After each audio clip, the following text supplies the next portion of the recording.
of my dream house, and if I come up short, at worst, I would still have a dream house. But it's the way I see the world. So like I said, basketball players have coaches. Boxers have trainers. When it comes to money, we just guess. We wing it, and hopefully it works out. And if I come up it's just like we deal with health.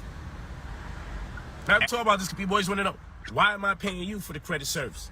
Or why you charge so much? Because when you get me, you get a coach, you get a mentor, in addition to getting access to monies that you don't have to pay back.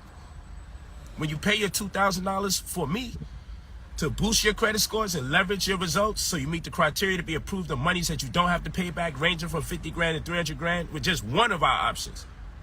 But I have a team available, loan officers, credit specialists, that's gonna work to make sure that whatever money is out there, if the other 95% will never get a chance to access wealth, it stands to reason that the only disconnect is the information, because once you get the right information, you're going to be able to be a millionaire. So being a millionaire is easy. Where you go to get the information may be the hard part, because of the people you associate with. So whenever you talk about the big money, people are always going to look at you in dismay. They're going to always look at you in disbelief. They're going to always make you feel like you're reaching. You're just dreaming. You're playing pretend. I remember when I went to school, I was supposed to create my dream house. They gave us construction paper, drawing paper, pencils, crayons. I asked for another paper. I asked for another paper. I asked for another paper. The teacher said, no, you know, you ain't got to be perfect. It's a work in progress. You learn how to draw. Hey, miss, I ain't having a problem drawing. I'm on my 4th dream house. I got in trouble because I envisioned me having 4 dream houses. They was limiting my perception. Sure, I should have followed instructions. This guy's crazy. And draw 1 dream house, but in my mind, I'm like, damn. If I come short of my 1 dream house, there is no dream house. So what if I draw 4 different versions of my dream house, and if I come up short? Yeah, you know, last night it was at worst, I would still have way over my bedtime. But it's the way I see it. I laid down. I knew. So like I said, basketball players have coaches. There you go. Boxers have trainers. When it comes to money, we just guess. We wing it, and hopefully it works out. It's just like we deal with health. Now I'm talking about this because people always want to know, why am I paying you for the credit service? Or why you charge so much? Because when you get me, you get a coach, you get a mentor, in addition to getting access to monies that you don't have to pay back. When you pay your $2,000 for me. Yo, who says that? Yo, who says that? Really? Who says, yo, I can get you some money that you don't got to pay back? Just give me some money. I'll get that done for you. Like, who says that? Like, that's just not how things work, man. Like, even Pell Grants, and like those things are for like college or something particular. Even in business, my boy is trying to get one, but he didn't have an established business, so he was trying to do some old polite shit with it. I was like, dude, that's not how that's going to work.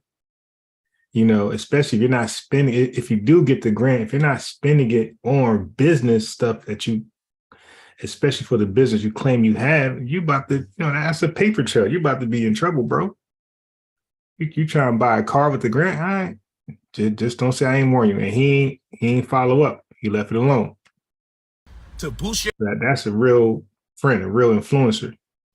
Credit scores and leverage your results so you meet the criteria to be approved of monies that you don't have to pay back, ranging from 50 grand to 300 grand, with just one of our options. Yeah, sure. But I have a team available, loan officers, credit specialists, that's going to work to make sure that whatever money is out there, if you're just missing 1 or 2 of the points that make you part of the demographic that money should go to, that you don't have to pay back, we make sure you get it. And the only thing that I ask for is 10%, and people be tripping. That's how small-minded people are. That's how small-minded people are. And shit, if only I got you credit cards, which I'm way better than that. The type of credit cards I'm getting you, black cards and limited cards. But people say, man, but you got to pay that back. So what you selling people on cards for? Well, I say this, the mentality of most people when they get approved of credit, lines of credit or a credit card, Their mentality is normally, let me use this when I don't have the money. And so the average person that doesn't have the money, that's utilizing resources available to them that they don't already have, you will eventually be overwhelmed in debt. I teach credit investing. And it's scary for people because people believe you have credit cards for emergencies. People believe you have credit cards for when you don't have the money. So what am I use that, and then magically you'll get the money back to pay for the money that you never had. And it can work here and there. But that principle eventually messes up more people than less people. I teach credit card investing. Say, for instance, you want to know how this all get started? You a credit card with $100,000 limit. Why it started? And then I take you to a tax deed auction, or I teach you about investing in tax lien. Blackology, online, anti-Semitic silent auction, or you go to it in person. And let's say with your credit card, you buy a tax lien that's like $8,000. And you purchase it under the pretense that, hey, you know what? This tax lien, most likely no one's going to redeem, because the way we do the due diligence, we don't expect people to redeem. That is to say, pay for the past due delinquent property taxes. And when nobody redeems on the tax lien. Stop talking fast. Okay, so this video, after I'm done with this, you should never try to defend anyone's anti-Semitic. It doesn't even matter if they're black, right? Wrong is wrong. As I said, so many black people, so many hurt black people, hurt, traumatized, post-traumatic slave syndrome black people have said, I heard them say, well, if white folks were any good in the 1920s, 30s, 10s, during the height of Jim Crow, how come they didn't step up against white oppression, white hate, and white violence? It's an interesting point. So now we're in 2022, where we see black people oppressing, hurting, attacking, harming people, their own, ourselves, and other races, but just based off their skin. It's exactly the same charge that was placed on white folks. We are attacking people simply because of their religion, their color, and things like that. Now, where are the good black folks who are going to speak out against the bad black folks who discriminate and has this hate towards other people's religion and skin color?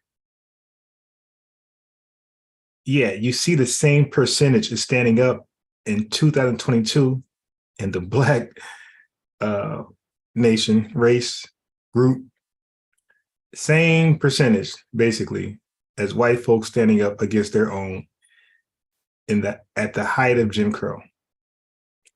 Little to none, okay? White folks did something real racist towards black folks. They all either stay quiet or they back the actions of the racists. Today, black folks say something about white folks, really terrible, say something about gay people, say something about Jewish people, women, whatever it is. Say something about black people, black men, whatever it is. We're quiet and we don't speak out against. So in this case, the machine will be the wave. We don't speak out against the wave. The wave is the people. Okay. Their energy. People don't speak out. The over people, humans, typically are not strong enough, brave enough to speak out against the current wave of energy. That makes any sense. The temperature of the people, how they're feeling, if it's an overwhelming majority of the people feeling some type of way, and they feel that way in some cases, in a lot of cases, violently, where they will attack you either physically or in other ways, mentally, humans typically don't go against that. They either stay silent or they support it. Okay. So that's what's going on when black folks, especially when we have these thoughts that's been incepted in our minds by racist white people and the history of racist white people about Ashkenazi Jews. I'm going to be very specific. Ashkenazi Jews. We have these conspiracy thoughts. And how and when did it start? Okay. Some of the beginnings we can attribute to the message in America, the message to the Black man in America by Elijah Muhammad. Let's go. The argument here between Jesus and the Jews in that the Jews claimed that they all were the same people, disagreed, this don't make any sense, and proved they were not from the same father. Okay, first of all, this was a spiritual argument. All right. He, having knowledge of both fathers, knew their father devil before his fall and before he had produced his children, the white race. Okay, parentheses, of whom the Jews are members. Okay, what happened? He, having knowledge of both fathers, knew, don't forget, this was considered being woke. When you repeated this garbage, this was in our music. So many 5%ers, Nation of Islam, Chuck D, so many of them believe this, okay?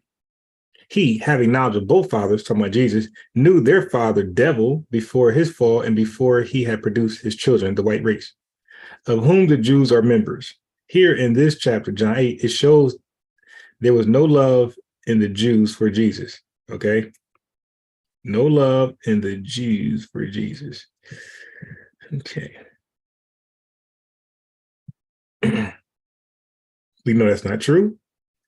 According to the New Testament, there were some Jews that Jesus, he felt like they were the ops and they were not called by his father.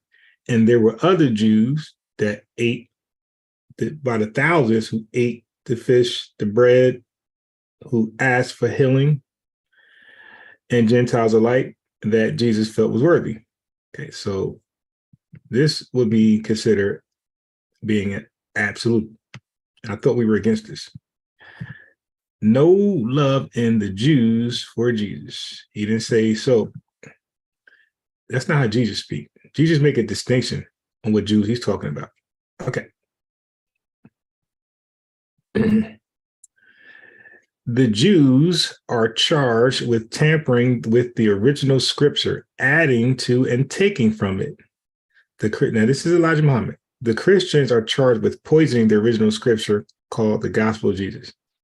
Okay, so anti-Semitism starts way back in the founding doctrine of Elijah Muhammad. But you will hear Black folks say this is a book to read. You got to read this book.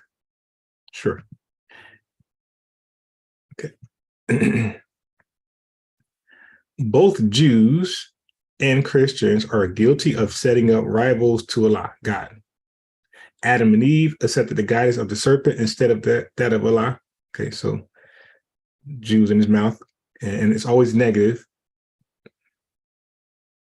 While the Jews and the Christians preached it and do otherwise. So they preach one thing, but they do something different. Because he also charged Christians. And in his mind, Elijah Muhammad mind, in his books, Christians are white people and Jews are white people.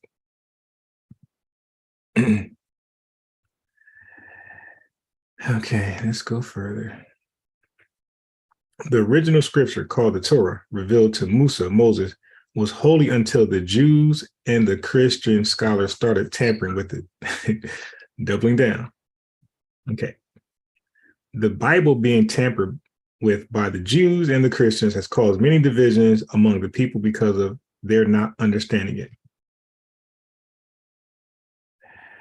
So now he says Hebrews or Jews, believers in Moses, and the Torah. So it goes, the Holy Quran was revealed to Muhammad, who spoke Arabic in the 7th century AD, over 1,300 years ago. The believers and followers of these scriptures are referred to as follows: Hebrews or Jews, believers in Musa and the Torah, Christians, followers of Isa, Jesus, and the Injil or gospel revealed to Isa, Jesus. Okay. Whatever he's going with that, don't know.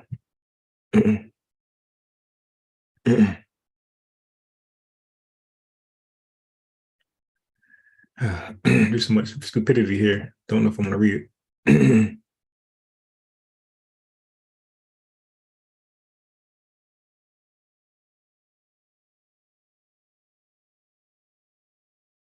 He and his followers obey and do the law of Allah, while the Jews and the Christians preach the law of Allah and do otherwise. It's this anti-Christian, anti-Jew book.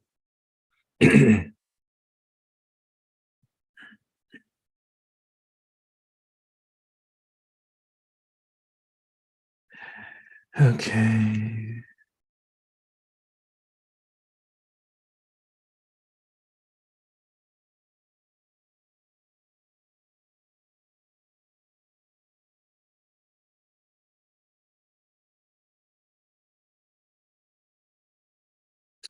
The Muslims pray in their oft-repeated prayer to seek Allah's help in guiding them on the right path, the path of those whom God has favored, and not the path of those who have caused his anger to descend upon them, the Jews and Christians. Now, that's not in the Quran, but he adds in the Jews and Christians. So he took a quote from the Quran and he inserted who the Quran is speaking about. He put in Jews and Christians. All right.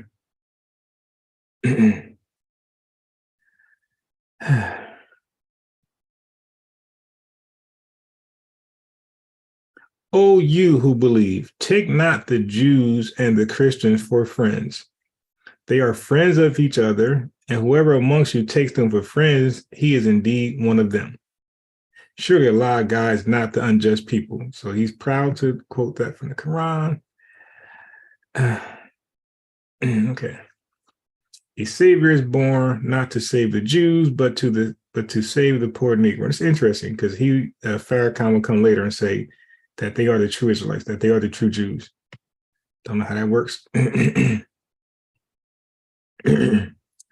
There have been many who risen up in Islam in the past who went in the name of the Mahdi, but were not the true Mahdi. Maybe that true word, not the true Jews, true Mahdi.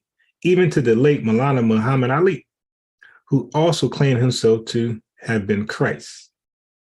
Oh, that's interesting. I've never seen Elijah Muhammad put that in there.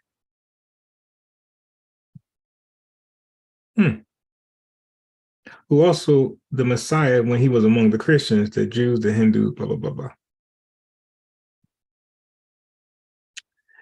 Christianity has long taught thou shalt not kill, but for centuries, the most devastating killings have occurred constantly by Christians, killing Buddhists, killing Muslims, killing Jews, and killing members of their own families or friends or associates. So clearly, again, Elijah Muhammad, when he speaks about Jews, white people, when he speaks about Christians, white people, okay?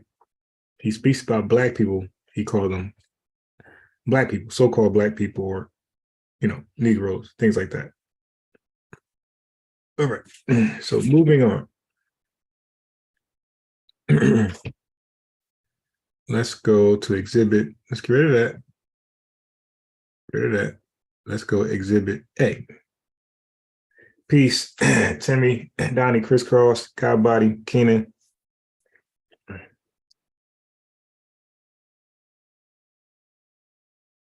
Okay. Exhibit A. So the documentary that Kyrie tweeted was about Hebrews, Black Hebrews, right? There's many Black Hebrew documentaries. There's many YouTube channels and YouTube videos that talk about Blacks being Hebrews or Israelites or Jews, but it's usually they're Jews too. Not that they are the only Jews, and the Jews today are imposters and devils and things like that. That's the small group, small doctrine that comes from the West, one West camp that I would read again. So these people are dealing with the One West doctrine. You could tell by they dress. Another thing, you could tell One West doctrine from how they dress. They're going to dress up in what they believe is ancient garments of the Jews, the Hebrew Israelites of the past in antiquity. Why? Because the kingdom of heaven is promised to the children of Israel and no other people. Go ahead. The kingdom is promised to the children of Israel and no other people. And I know the blasphemy. There you go. What is blasphemy? Blasphemy is a filthy, wicked lie. Christ said, and I know the blasphemy of what? Go ahead. Of them that what? Which say they are Jews. Who's around calling themselves Jews? We don't. So that's why they pride themselves. So they conveniently don't want to call themselves Jews, even though in the Old Testament speaks of Jews, right? Or people by their name. The Israelites by their nations, the 12 nations. In the New Testament, they just go by Judah because of the northern kingdom, southern kingdom, and that whole thing. Okay. But the Jews, the people who are being called Jews in the New Testament are those still from the tribe of Judah. They're not separate. So if somebody is a Levite, he's from the tribe of Israel also. They're both Israelites, quote unquote Jews. Okay, they're both from Israel. They're both Israelites. So although they're being called Jews in the New Testament, they're still Israelites. They're Israelites from the tribe of Judah. Benjaminites would be Israelites from the tribe of Benjamin. Our people don't even know they're Jews. Why? Because that knowledge has been wiped out of their mind. Our people don't even know they're Jews. Why? Because that knowledge been wiped out of their mind. By the Congress. We don't go around calling ourselves Jews, but the white man does. He goes around calling himself. So we're very clear on which Jews they speak of. They're not talking about Sephardic, Mizrahi. They're talking about white Jews. You heard it from his mouth.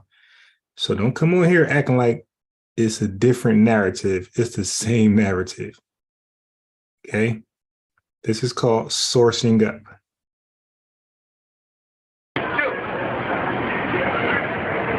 And he says, I know the word.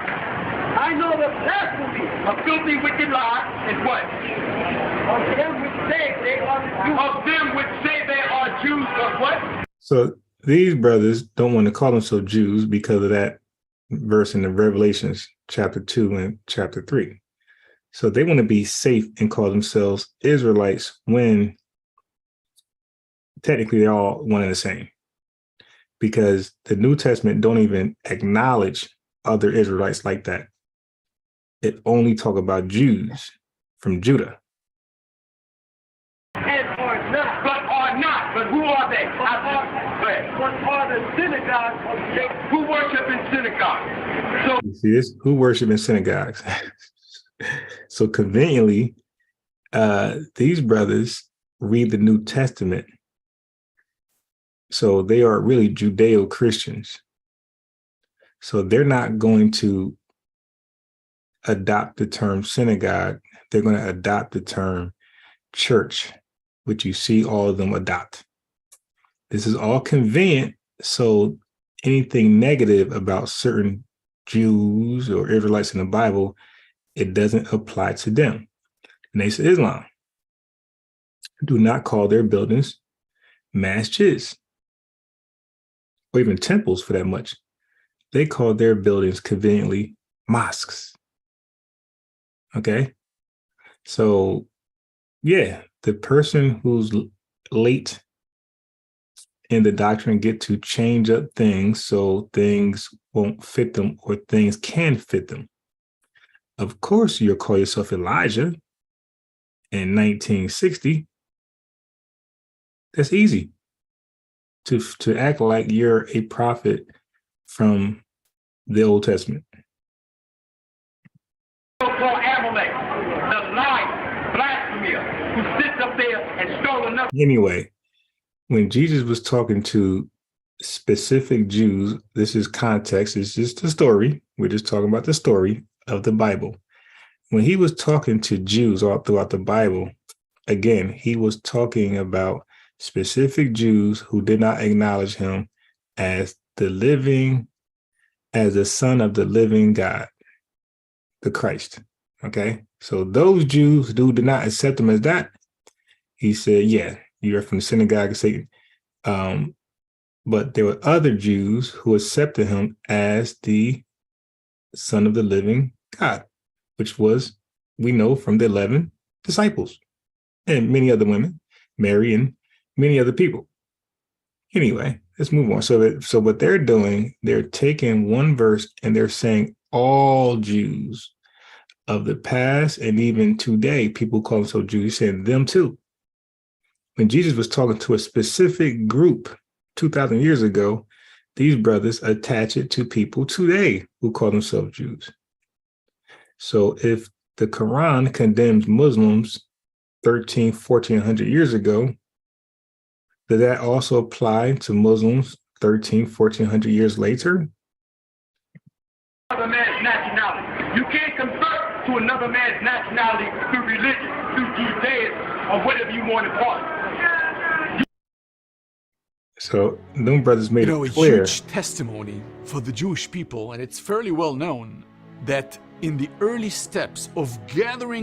It's so upsetting on so many levels. It keeps happening, and as you'll hear shortly, there are calls for something different to be done this time. Anti-Semitic flyers found in Jewish neighborhoods. Potentially prosecution for these individuals, which, you know, they are protected by free speech, but what if anything can be done? We'll explore that. But first, just a little bit on the background of these flyers. Many were found in multiple cities in and around Beverly Hills, Westwood, Brentwood, just to name a few. They boasted conspiracy theories about Jewish. So, honk if you know, Kanye is right about the Jews. You see?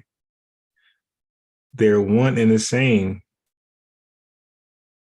People starting the pandemic and a slew of other things. And what you're looking at now was a disturbing scene that was. Go to Revelations 3 and 9, and it's going to say John chapter 8. This is exactly the same verses that Black Hebrew Israelite read from the Bible.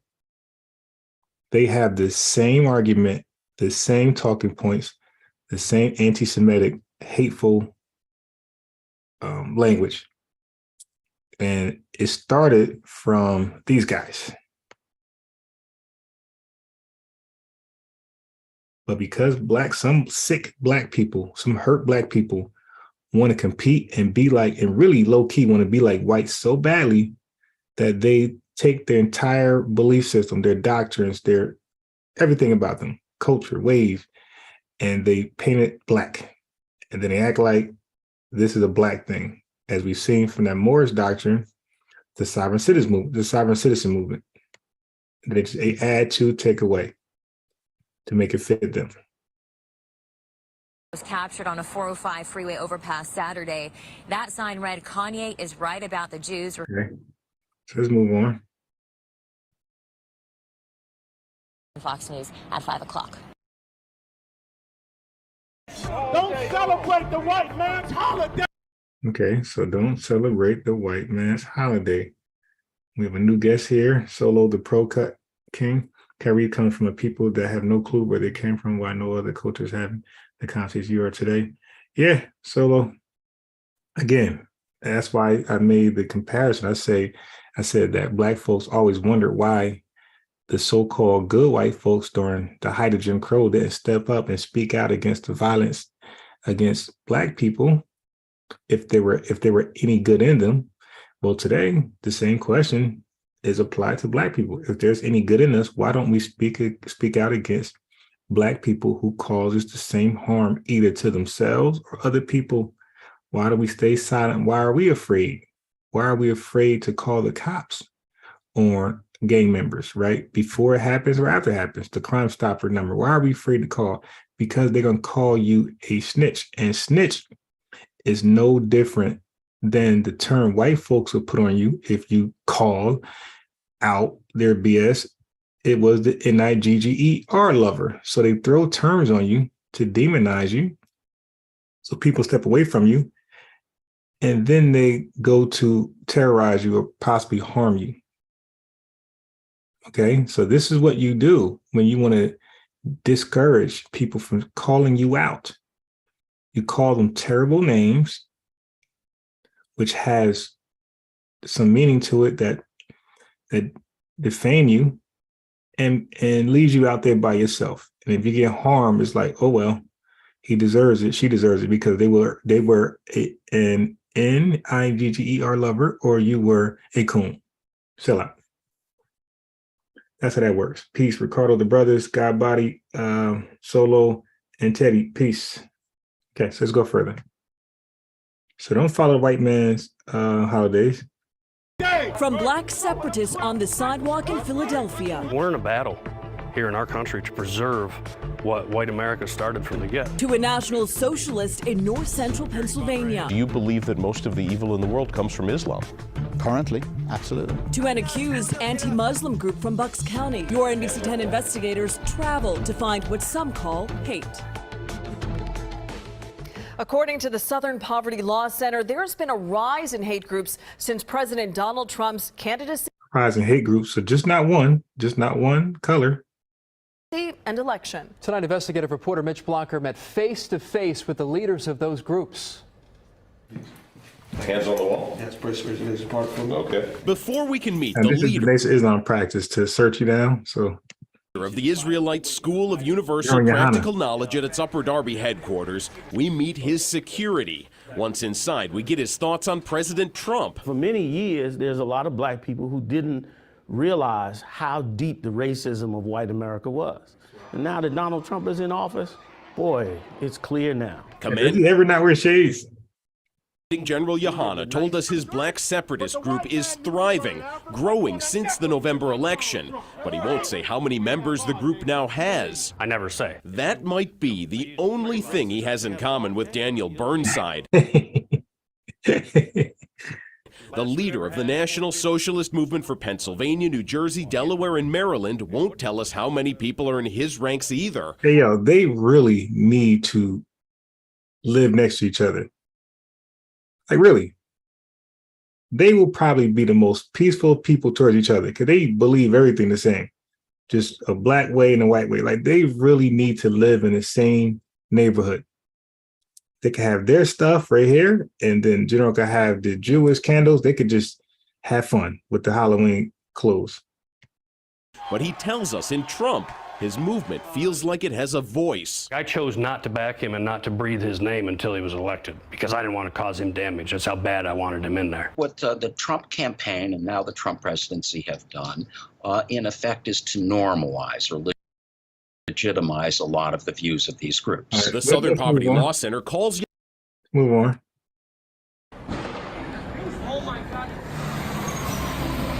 One of the shooters, David Anderson, was linked to the Black Hebrew Israelite movement. It has many sects, but law enforcement tells us he may have been connected to the Israelite Church of God in Jesus Christ, often described as a racist hate group.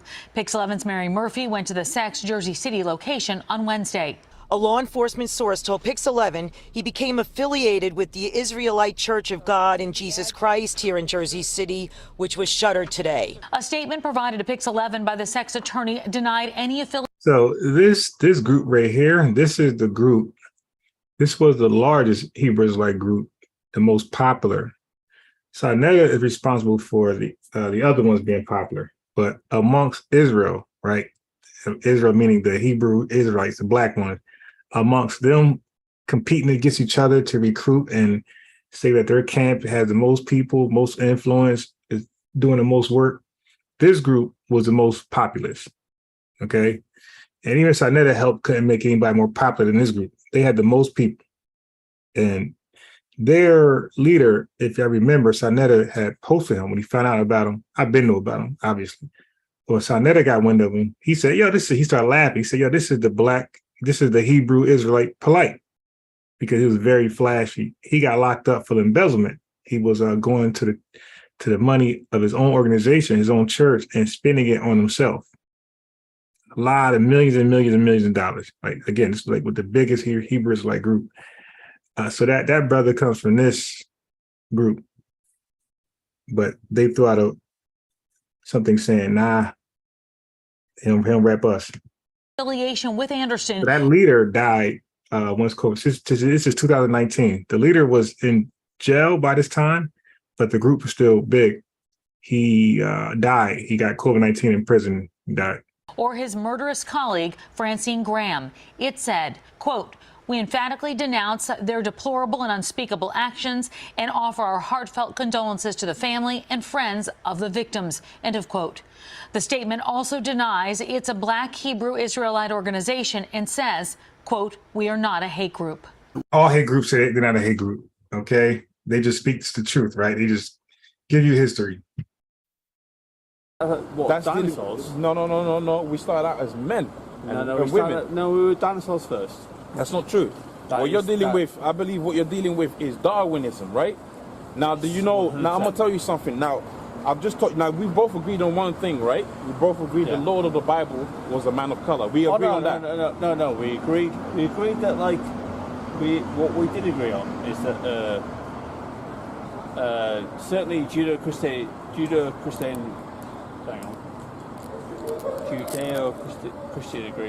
religion, which is the newest form of monotheism, because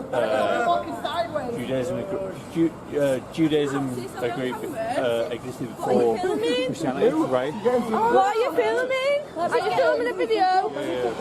But it's really like, no, we're let me say something. Let me say something. You mentioned the point there. While I agree. Next time. What are you arguing for? What to be? This is actually really normal. Let me explain something. This is the doctrine, right? Everything I'm showing you is from the One West doctrine. Okay. Islam Fast forward to some. Of course, don't prove that. As you see by the title here, the channel, they go by GMS.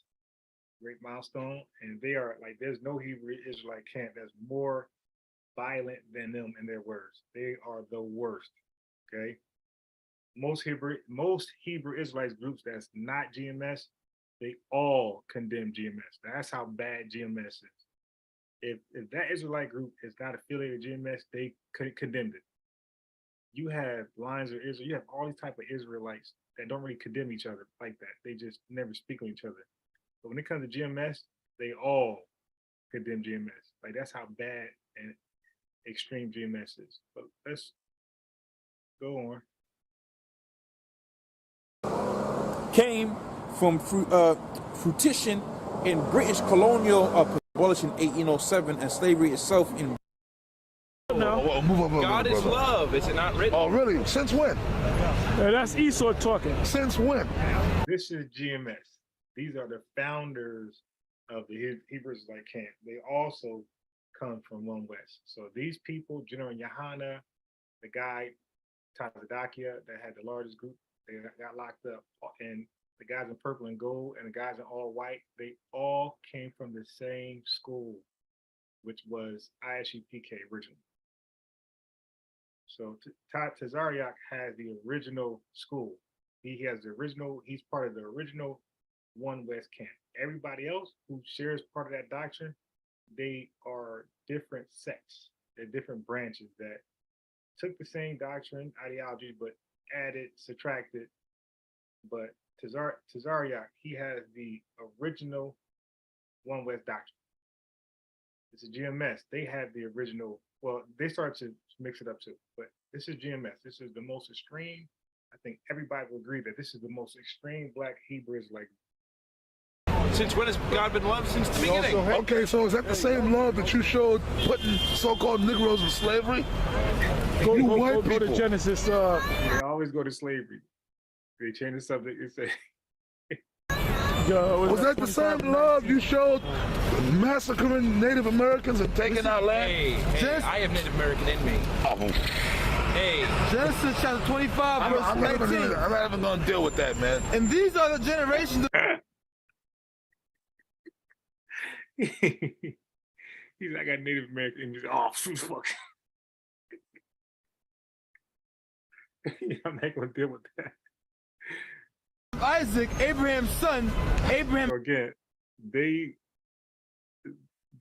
GMS people and most Blackologists, they lump up all white people as in one big white person. But if you did that, remember, these are the same people that will call everybody black. They'll call the Moors black. They'll call the Egyptians black. They'll call everybody black. But if you lumped up all Black people for what bad things the Moors did, what bad things the Egyptians did, what bad things this person did, this Australian did, they wouldn't like that.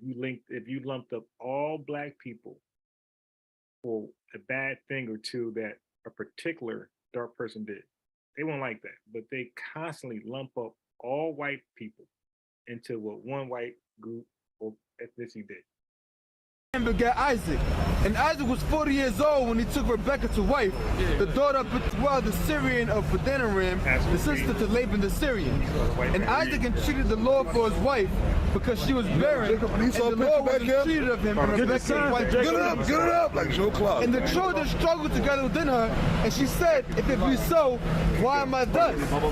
And she went to inquire of the Lord. And the Lord said unto her, let's say we got some Jewish stuff in this, some Egyptian stuff in this, all this, like you're saying, Ricardo. What is that, like, how does it help us today unless we, like, modernize it today, you know, make it work for us in a great way, like something tangible. We need tangible things today. We don't need more feel-good stuff. And that's why I get mad at when people try to focus school on, no, history. No, well, we don't need, history is feel-good. We don't need too much. We don't need to focus too much on feel-good stuff. We need tangibles. We need people to actually be great people in life, great careers, work at places that can really empower Black people in their personal lives, their communities, their cities, their states, and the country. 2 nations are in thy womb, and 2 manner of people shall be separated from thy bowels. So he listened like, what the hell y'all reading? Pay attention to this up here. It says 2 manner of people will be separated. Separated. Well, it's talking about separation between Jacob and Esau. Yeah, so okay, meaning that Jacob and Esau were meant to be separate from each other. So they weren't meant to be together. Two religions of that. Read on. One turned Hold on. Read on. And 2 manner of people shall 2 manner of people. Read on. Shall be separated from thy bowels. Go ahead. And the one people shall be stronger than the other people. The one people shall be stronger than the other people. Read on. And the elder shall serve the younger. That means the baby that came out first is going to be a slave to the baby that came out second. Read on. And thou shalt serve the younger. And when that's right. Who's first right now? You white people. Read on. And when her days to be delivered. Remember, they're reading this scripture like it's history. This stuff actually happened. Were fulfilled, behold, there were twins in her womb. Not identical twins, but fraternal twins, meaning that they came out at the same time, but they looked separate. They had the same parents. Okay, they had the same parents. But they look different. Right, read on, but they look different. That's right.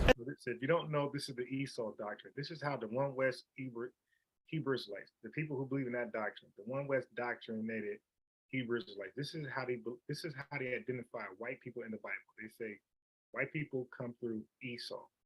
And they're explaining Esau beginnings.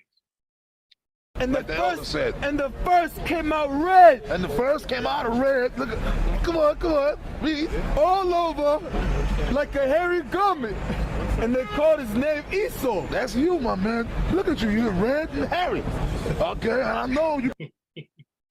So if he was bald, like a Nazi, supporter, if he was bald, then what?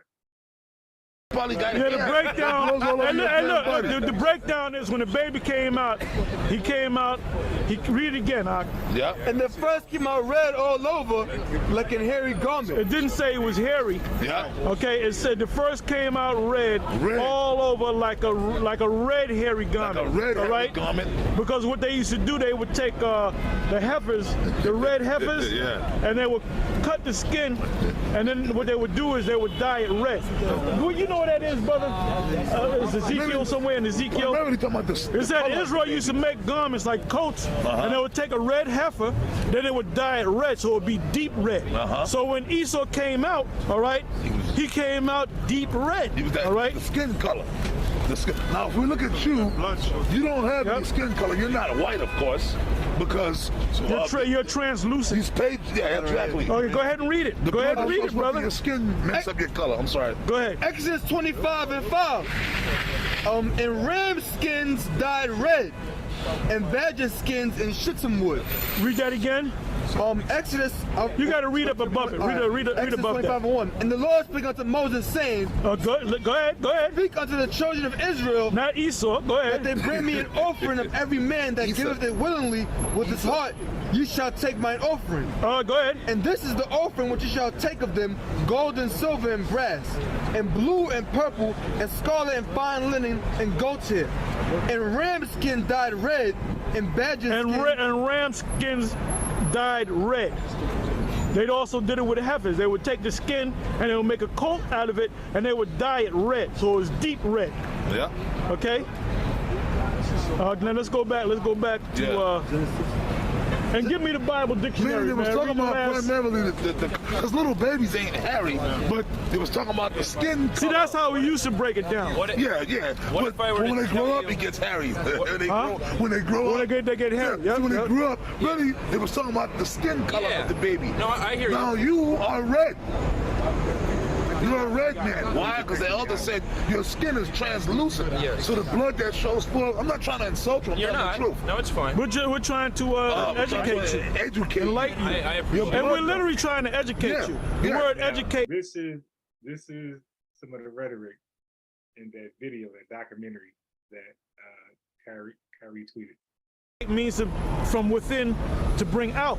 So you are Edomite. We are trying to make you understand and identify you as an Edomite. Exactly. So when I ask you your nationality, your biblical nationality, what would you say? My biblical nationality? Your biblical nationality. Your true nationality. Well, on my mother's side, she came from generations and generations ago. She came from Israel. Let's stay with your father now. My father? My father is was English and Irish and a little bit of French. Okay, well you better hope that you got the right combination, man. You better hope that you give me a scripture on that. Have you not Come read on, it? Esau. Come on, I read it, but you give me a scripture. Give me a scripture, Esau. You're not ready. Come on, Esau. We got you. Come on. Yeah, you make a statement, back it up, man. Made a statement, back it up. Yeah, prove it. Where is that in the Bible? Where is And the that books It were says that he open. came for all men. Well, first of all, Where's that in the scripture? That's not no scripture. How about John 3:16? Okay, let's go to that. Let's go to that. Since he brought it up, let's go to that. Yep. And you got to learn that Greek. Learn that And Greek.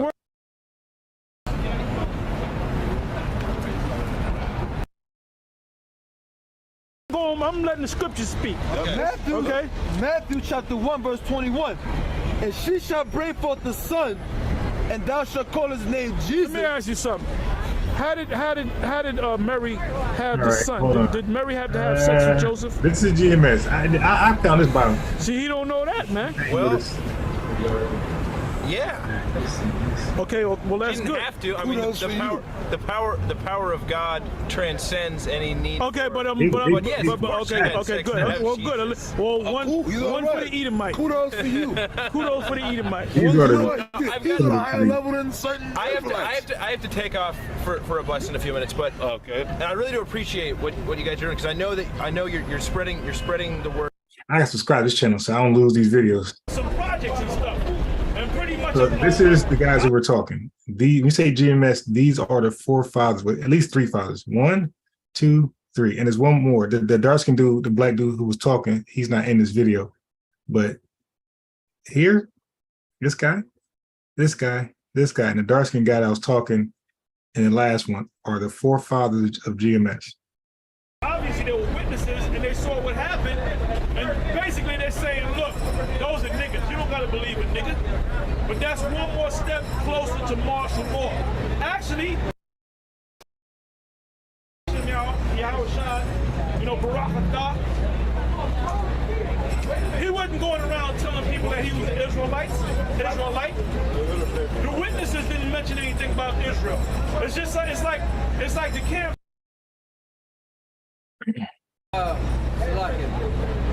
Anyway, let's get back on track.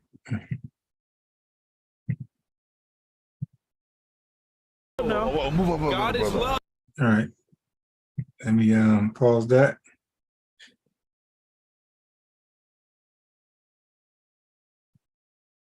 That's just the bottom line. I mean, we sick of the bullshit. Now, don't none of y'all want to get in the ring and debate, so shut the hell up. Especially each one teach one. So when you actually challenge some of these black Hebrews, like especially the One West Doctrine guys, they usually are the easiest to debate. They are the only ones I want to debate. And when it comes to Islam, the only Muslims I want to debate is the Nation of Islam. They're the easiest because their doctrines are all over the place, and half the times they forgot it, don't remember it, don't even understand it.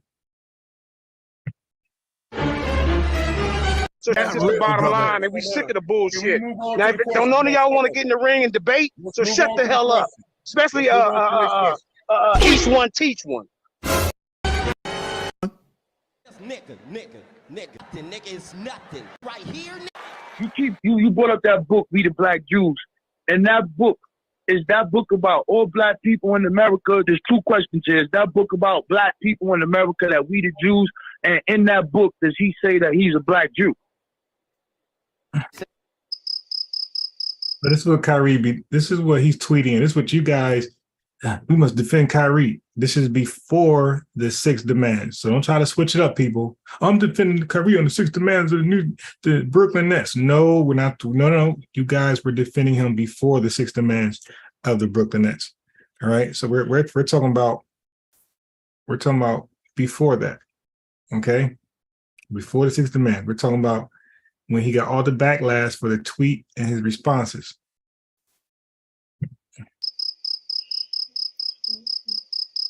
Hello? Black Jesus, he's asking you a question, brother. Brother.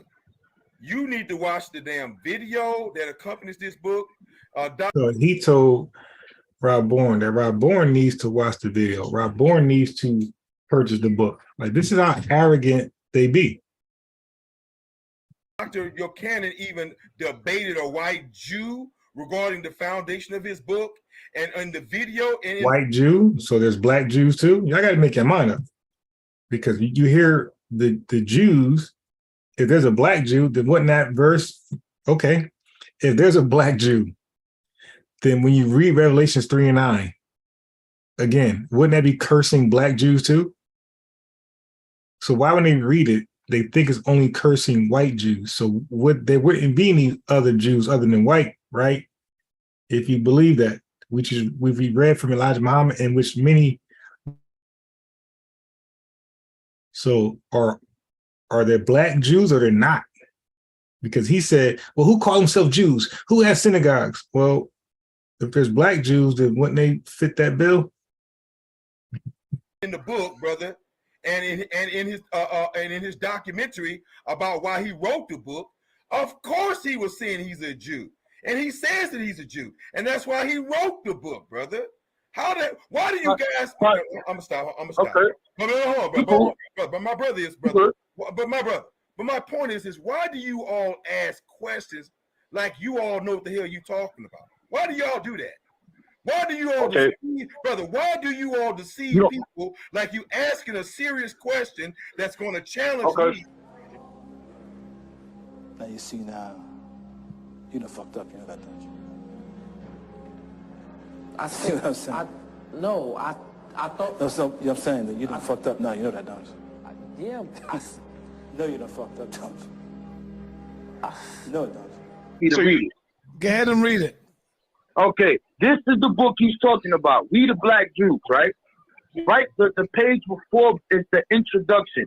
It says, in the view of the above quote, I, as a former practicing African, Ethiopian, black, or so-called Palestinian Jew. And we're going to read this again. So remember what you said. He was a Jew when he wrote the book. This is what I asked you.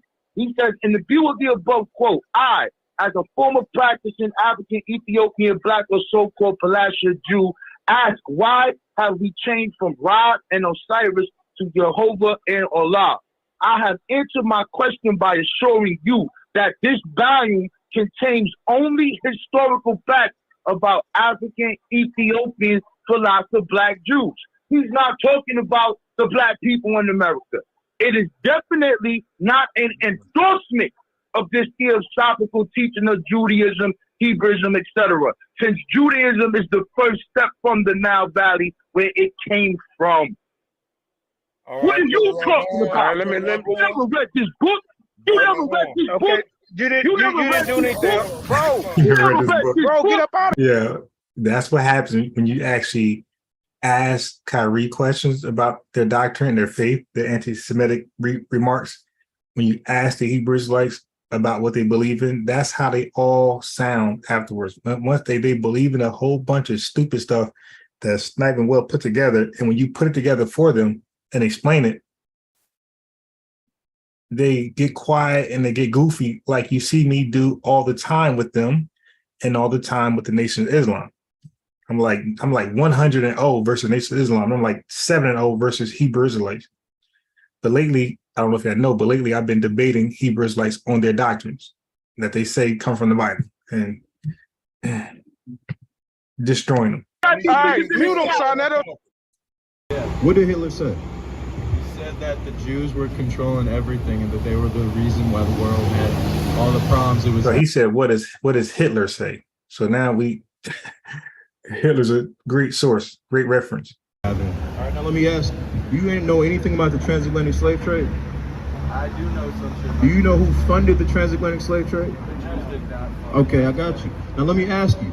See, so now where do you get the information from? Where did he get the information that you know who funded the transatlantic slave trade? And this white guy said I guess he's a Jew. He said the Jews did not fund it. So let's go here. He's getting that from, again, is back to who? Who is it from? This book, The Secret Relationship Between Blacks and Jews, is a 3-volume work of pseudo-scholarship. Pseudo-scholarship is not the work of something that's went through rigorous and objective study or research. That's pseudo-scholarship. So this book is 3 volumes of pseudo-garbage, pseudo-scholarship, and it's published by the Nation of Islam. This is why I started off the live reading from The Message to the Black Man, because Elijah Muhammad is the grandfather of Blackology and anti-Semitic remarks, propaganda against Jewish people, at least for the Black community. Okay. The first volume, which was released in 1991, asserts that Jews dominated the Atlantic slave trade. What did this fool just say? Funded the know anything about the transatlantic slave trade? I do know some shit. Do you know who funded the transatlantic slave trade? The Jews did not. Okay, I got you. Now, okay, so go back here. This book teaches that they dominated the Atlantic slave trade. The secret relationship has been widely criticized for being anti-Semitic and for failing to provide an objective analysis of the role of Jews in the slave trade. So I want you to get behind this book too. I want you to get behind this book. The American Historical Association issued a statement condemning claims that Jews played a disproportionate role in the Atlantic slave trade, and other historians such as Wim Klooster and Seymour Drescher concluded that the role of Jews in the overall Atlantic slave trade was in fact minimal. Minimal, not this. Do you know who funded the transatlantic slave trade? The Jews did not. Okay, I got you. Now let me ask you, that when it comes to the media, who controls the music that comes out for the most part? The record labels. Who owns the record labels? Individuals. What's the nationality of these individuals? Some of them are Jewish. Now that's some of them, but for the majority, what's the majority of them? I mean, I don't know the majority of them because the majority of them are Jewish. You already said it. Now I got one more question for you. No, let's stop recording because I'm getting in his ass. No,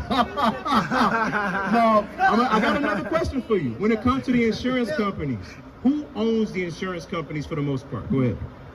I don't know who owns the insurance company. So do you know who started the insurance companies or how they started? I don't know how the insurance companies started. The insurance companies, how they started was during the transatlantic slave trade. Now they would send a bunch of slaves over here on the ship, but a lot of them would die because they can. Hold on, I got you. You gotta let me finish. Right. I allowed you to speak. All right. Now what would happen is a lot of the slaves would die on their travel over to the Americas on a transatlantic cruise ship, right? So what would happen is they wanted a guarantee that they would get their money back. So what the Jews did was they started what we now know as insurance. So the Jews actually own the insurance companies because that's how they started. They also own the banks, just how you admit it. So hold on. You gotta allow me to finish my point. So you said you didn't agree with Kanye because he said that the Jews were controlling everything, but by admittance, you just admitted that y'all controlling everything. Literally. So go ahead. No, you gotta hold it. Okay, hold on. Okay. Okay, so back in Europe, the reason you want to know the reason why Jews had their hands in money historically. You want to know the reason why? Because back in Europe, we were forced to handle everybody's money because according to Catholicism or Christianity or whatever the fuck, I don't know the specifics, but according to all this shit, they weren't allowed to handle the money. So they made the Jews handle the money. And so the Jews historically passed down through generations have been handling money. Jews also historically have been discriminated against in every place where we've lived, which means we forced to fight our way to the top, which means when we got to the United States, a place where we received the least friction, we were able to get to the top fast as hell because we were able to game the system faster than anybody because we know how to game systems. And we've been gaming systems since the fucking beginning. Now, what you just said was mighty as hell, but that just makes y'all that much worse because since it makes them that much worse. Oh my God. In fact, listen, you gotta pay attention. Hold on, I allowed you to speak peacefully. I didn't cut you off. Poetic Empress, Pete. Since y'all understand oppression and what it's like to be right out of there. Why would y'all turn around and do that same thing to somebody else? Now that y'all have that power. Because if y'all were really good people, you know what you would do? Is you would help those people that are being afflicted. So that shows the true agenda of your people, because once y'all have the opportunity, y'all. So this is, you're listening to literally excerpts of the video without watching it. That's what I'm giving you, excerpts of the video. Okay, so let's get to this guy. This game, you're not ready for it. I went on to Amazon Prime. I was like, you know what, let me see if there are any documentaries on Yahweh. So went in the search bar, typed in Yahweh. Maybe, I forgot I shared Stephen A. Smith, so maybe Stephen A. gave me that. Somebody flagged my, so I'm not going to play Stephen A. Let's go here. A week of hindsight. Are you sorry for the hurt? Book. I was wondering my whole life why they said that come from.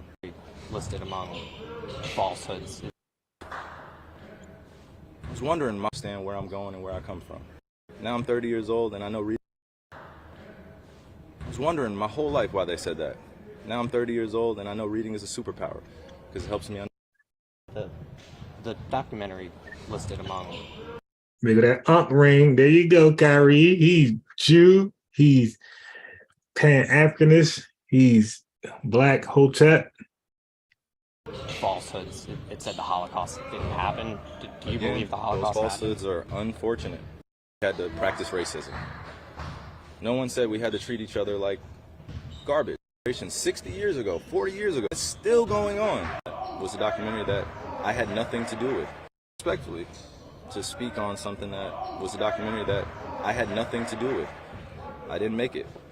So just please keep that same energy when you guys are addressing me. This is a guy that, you know, straight from the college community. He swears he's smart. He believes that he's answering questions. In his mind, he's polite. He's Farrakhan in his mind. Kyrie, for the record, do you have any anti-Semitic? He said, for the record, I'm getting to the meat of the bone. He said, for the record, do you have any anti-Semitic beliefs? This is Kyrie's moment to just simply say yes or no. Just keep in mind, anything other than a no can be justifiably perceived as a yes. Kyrie, for the record, do you have any anti-Semitic beliefs? Again, I'm going to repeat. I don't know how the label becomes justified because you guys ask me the same questions over and over again. But this is just won't say yes or no. So people are justified to assume you are. You just don't want to say it in front of these cameras. Okay, this is Kyrie. This is the guy you want to defend. So when you're defending him, you also got to stand with the anti-Semitic position. Okay, let's go further. So let's talk about that media. Vibrant inks that last wash after wash, an onboard memory with a touchscreen control panel, plus the exclusive vacuum flatter. They freeze. It was an interesting point because everywhere they were historically, they were being oppressed, discriminated against, marginalized, all these things that we claim, that we hate, that we went through, and we wouldn't put it on anybody. Well, those same things those people have been going through everywhere they've been. They're the only Jews. You got Mizrahi Jews, you got Sephardic Jews, you got the Ashkenazi Jews. They are the only Jews who's been faced with all that. Okay, and some of it is from mostly Europeans, but that does not eliminate the fact that they've been oppressed almost everywhere they resided. And like the dude said, he said, we were forced to handle money. Like they put us in these, like how slaves were forced to learn agriculture. Slaves was forced to learn all these skills. Okay. He said, for us, we were forced to handle money. So we became good with money. So, but we had all this oppression and restrictions, and we were being redlined. And we knew with all this information we had, all we got to do is go somewhere where we are harassed the least. Because Poetic Empress, you had Nazi supporters over here. You still do today, and you definitely had it then. So yeah, so the KKK. Oh, don't forget the KKK. Yes, yeah, you did. They always were Nazi sympathizers, you know, since Nazi inception.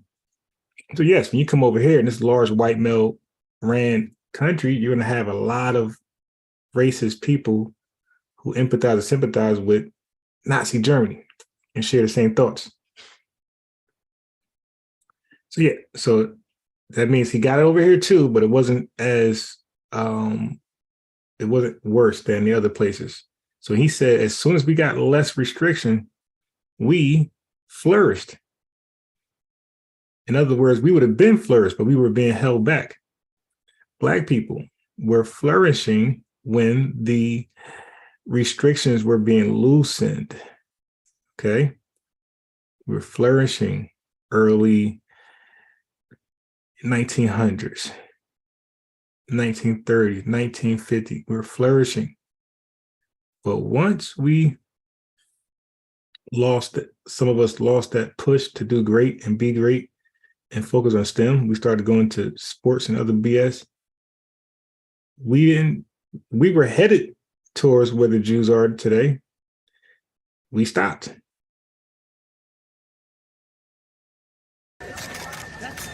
Who you vote for? You, 100%. But you know, it's really interesting. I didn't realize that I could be considered anti-Semitic till I read one of the definitions of anti-Semitism. Look at this. The definition says, making mendacious, dehumanizing, demonizing, or stereotypical allegations about Jews as such, or the power of Jews as a collective, such as, especially, but not exclusively. This sounds like let them go by.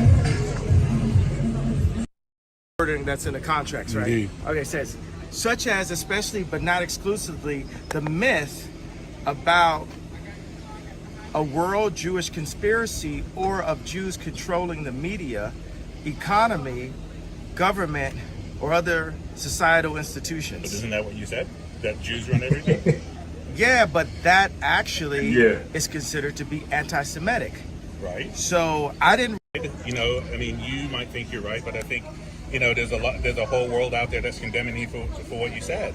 Okay, so this right here is a chart of Universal Studios, 20th Century Fox, ABC News, CBS News, Columbia Pictures, Warner Brothers, ESPN Sports, Fox News, Washington Post, Metro Goldwyn Mayer, MTV Music Television, Nickelodeon, USA Today, Wall Street Journal, Comedy Central, NBC Entertainment, Google, what else do we have? Disney, ABC Kids and Family, YouTube, Los Angeles Times, Discovery Network, Paramount Pictures, Facebook, Huffington Post, Yahoo, Marvel, Hulu, Cosmopolitan, Time, Touchstone, Associated Press, Pixar, Miramax, HBO, New York Post, LucasArts, MSNBC, DreamWorks Animation. Now, the thing is, I skipped over maybe about 5 of them because it was just unclear on this list. Commercial. Watch football all season long, live and cable-free. The red are the executives that are Jewish at these companies. So as I said before, had he started this with his argument, none of that DEFCON 3, and that, if he just came with this, I don't believe this would have got as much pushback as his original DEFCON 3 statements. Had he came with some real, see, this is, in my opinion, this is sourcing up. Okay? This is sourcing up. Had he came like, damn, you know, wow, Jewish people really have a large influence on media. You know, it's really interesting. I don't know how that's a free market. You know, where's the diversity in this? You know, something like that, I believe, would have been, he would have got more American support. Do you think they stuck together when they heard what you said? Was that what happened? Well, what I said is, hey, you know, I've had experiences where it felt like I was being teamed up on, and I didn't realize that that term would be considered to be anti-Semitic. So I had a mediation with Adidas today, and I think Adidas felt like because everyone else was ganging up on me that they had the right to just take my designs. And I feel like right now, I feel like that was, in Christianity, we don't say. All right, no more of that. So I read this book. The Black Hebrew Israelites are groups of African Americans who believe that they are descendants of the ancient Israelites. Some subgroups believe the Native and Latin Americans are descendants of the Israelites as well. Black Hebrew Israelites combine elements to their teaching from a wide range of sources to varying degrees. Black Hebrew Israelites incorporate certain aspects of the religious beliefs and practices of both Christianity and Judaism, though they have created their own interpretation of the Bible. And other influences include Freemasonry and New Thought. For example, many choose to identify as Hebrew Israelites or Black Hebrew Israelites rather than Jews in order to indicate their claimed historic connections. And I found that interesting because Black people just won't leave the New Testament alone, the Bible, the New Testament. When we become Jews or Hebrews, we still add the New Testament. So now we're like Judeo-Christians. And when we're Islamic, we got to add the Bible. So then we become Nation Islam type Muslims. You dig? What's up with that? Because Jewish people just got their doctrine, the Old Testament, the Tanakh, Talmud, whatever, no New Testament. Muslims got the Quran, no New Testament. But when it comes to Black people, when we want to be a Muslim or a Jew, we just got to add that damn New Testament Bible. Okay, so let's get out of that. Let's go here.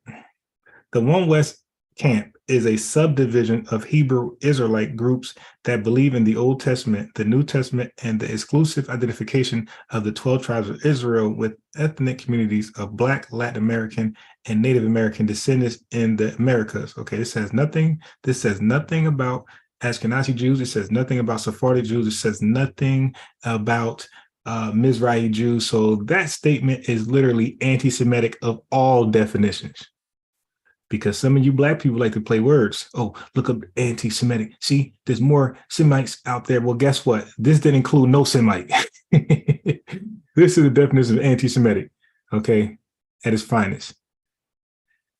Oh my God, you're gonna learn today.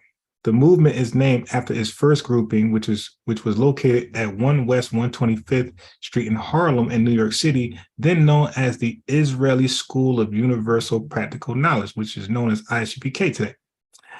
The movement has since splintered into numerous groups, including the New York-based Israelite Church of God in Jesus Christ and the Pennsylvania-based Israelite School of Universal Practical Knowledge. Hebrew Israelite camps related to the One West camp do not consider themselves Christians and deny the Trinity, as well as the belief that salvation is for all nations of the earth. The One West camp teaches that Jesus was racially Black. Okay. So One West camp groups are known for open air preaching and protest. So these are the Hebrew Israelites that go out there and protest on the streets and preach. As I said before, the Israelites that do not teach openly in public are the Hebrew Israelites most likely that do not share the same hatred towards white people or other ethnicities. Don't forget, this One West doctrine is also anti-African. So if you guys want to throw Africans into this Semitic fold, well, guess what? They're also anti-African via Tazariak. Not let a little boy, that little African boy come to his picnic. So if you believe that there's Ethiopian Jews, well, the One West doctrine is, again, the epitome of anti-Semitic rhetoric. Like I said, the Israelites that do not share the same hate, that teach, we're just Jews too, there's nothing about you not being a Jew, those don't go out there and teach openly and yell at people on the microphone. They are in their own church, quiet and private, like any other church. They attract media attention, 2019, blah, blah, blah, blah. Okay. Anyway, we're going to talk about the book, the book and the DVD, right? The documentary. Published November 3rd, 2022. Really? Nah. Oh, this was. So this was premiered in 2018. Okay, so a book came out with this.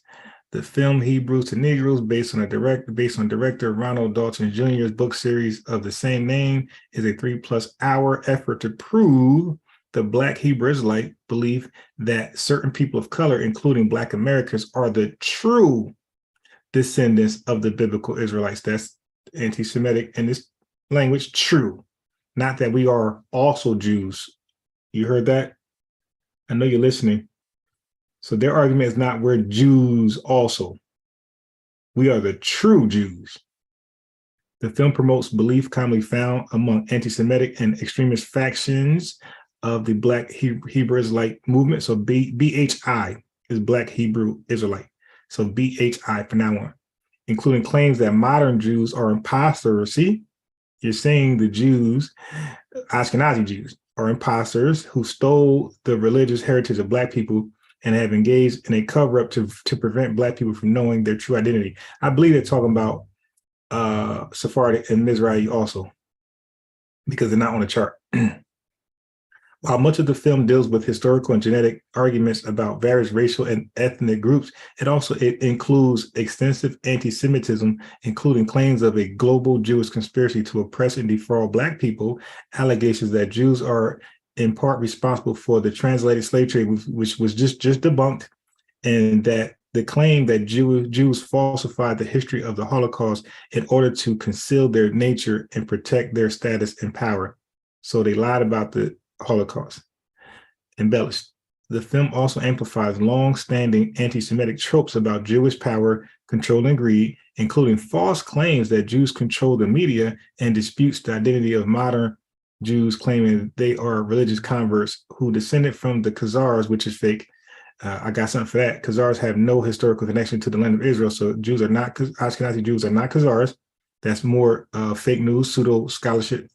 To support its claims, the film cites statements from prominent anti-Semites and notorious anti-Semitic texts as supposed evidence of the true nature. So they're going to go with the worst anti-Semites in their rhetoric to prove that they are not the true Jews. Just rhetoric like Hitler, Farrakhan, I guess. For example, the film includes passages from Henry Ford's The International Jew and two purported, though seemingly fabricated quotations from Adolf Hitler. So they quoted Hitler, they misquoted Hitler. They said something he didn't say. The film also advertises the book on which it is based, which features even more explicit anti-Semitism, including quotes from the Protocols of the Elders of Zion, a long passage of Holocaust denial, attacks on Zionism, conspiratorial claims about the Rothschild, Bilderberg, DuPont family, and more.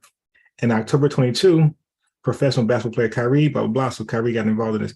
Among the film claims, Black people are now finding out that they are the real lost children of Israel. In turn, they are realizing that the Sephardic, Ashkenazi, and Mizrahi Jews in Israel are just religious converts with no biblical blood connection to the ancient 12 tribes of Israel. I told you, anti-Semitic, what definition you want to read? You want to do this definition bullshit. If the Sephardic, so that's a quote, if the Sephardic and Ashkenazi Jews falsely claim that they are from the tribe of Judah, Benjamin, and Levi, why did they decide to steal the identity of the real Black Israelites that they sold into slavery? That's a quote from the documentary. Quote, the children of Israel got their brown skin complexion, something we don't see with the people who came into Israel in 1948 and called themselves Jews. Now, in 1948, we just heard that most of those Jews in Israel, Palestine, are Sephardic. They're not even Ashkenazi. So would some of them be brown?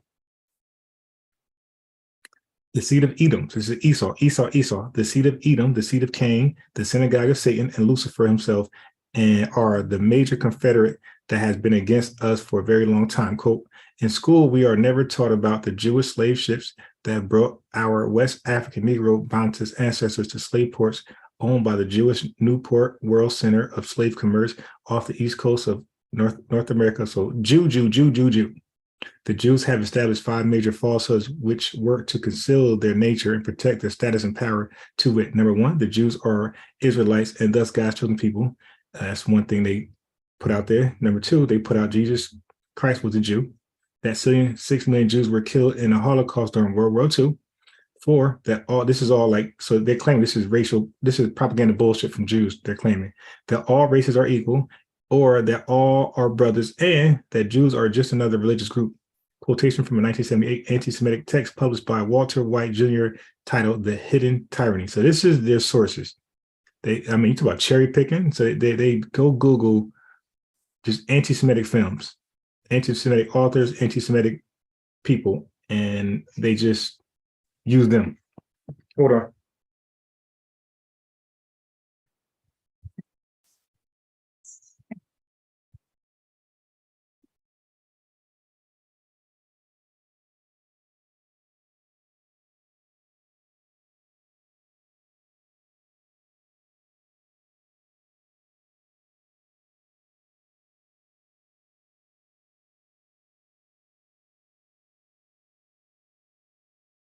I grabbed both bottles. He's trying to grab with 2 hands, one bottle and the other bottle. Which one you gonna drink from? You want that one or do you want the milk? Let me see. You want the milk? Then he want water. All right. Statement falsely attributed to Adolf Hitler. Okay, so now the Americans plan on moving these false white Jews into a state of Israel. False white Jews.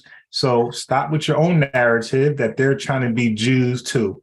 No, they're saying they're the only Israelites, they're the only Jews, and those Semites today that we know of today, Sephardic, Mizrahi, and Ashkenazi, they are false. They're convert American implants.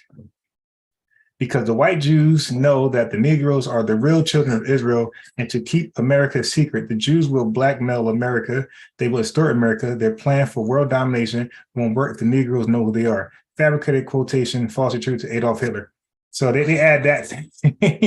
So they say that's a Hebrew Israelite. I'm sorry. They say that's a Hitler quote. Okay, so now let's see if we all on board.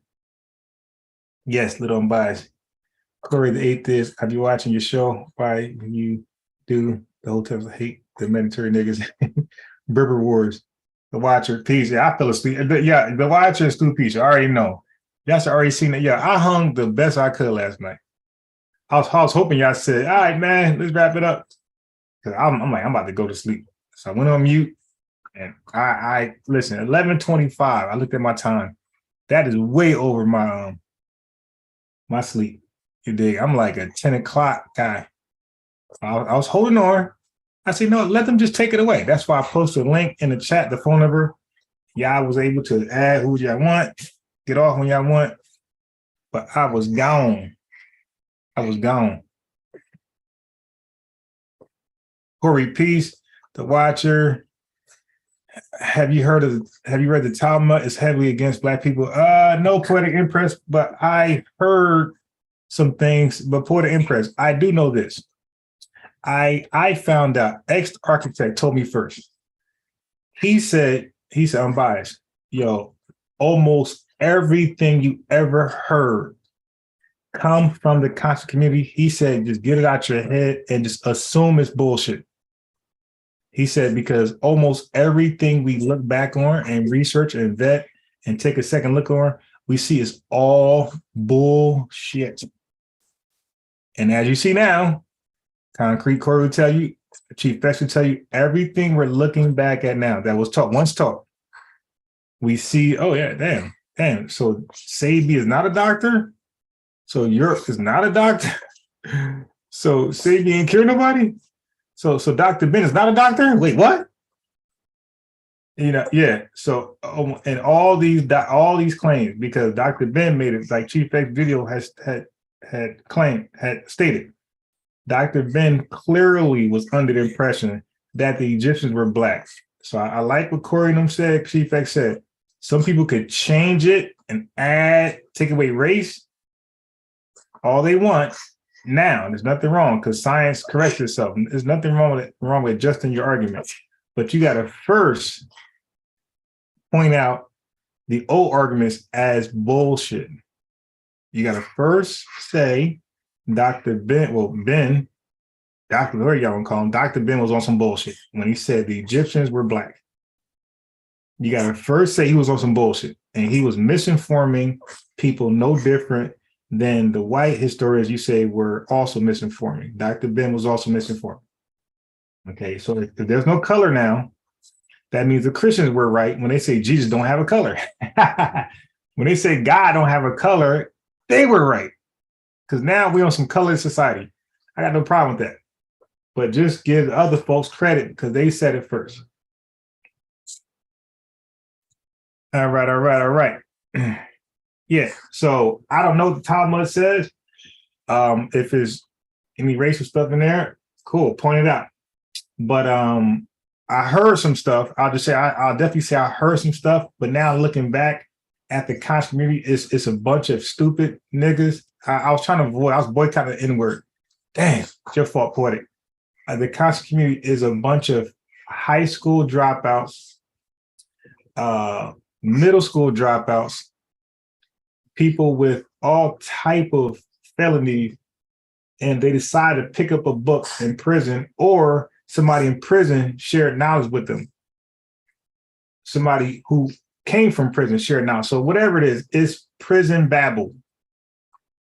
The conscious community is pretty much based on prison babble. The information is based on prison babble. And when I say prison babble, we're talking about people who did not finish any level of school or high levels of school. So if it came from a conscious community member that the Talmud was racist, it's usually the opposite. That means the Talmud is all inclusive. It's usually the opposite. All right. We don't say karma, we say you reap what you sow. And I feel like this is God. So when he showed the red media, I mean, I don't know how somebody can argue that. You dig? So when the Hebrew Israelite told the white, the Ashkenazi Jew, the white Jew, that media control, the Jews control media. Well, damn, Kanye West just showed you who has the most control of the media. I mean, that's not an argument that need to be had. But it's what you do with it afterwards, which could get you in trouble. Okay, so now let's get out of here. Earth as it is in heaven, in Jesus' name, amen. Love you guys. Thank you, Kanye. We love you. Get cable-free live TV and access to add-ons like Sports Plus to watch NFL Red Zone. That's every time. I know it's footballs. Thank you, Kanye. Hurry up.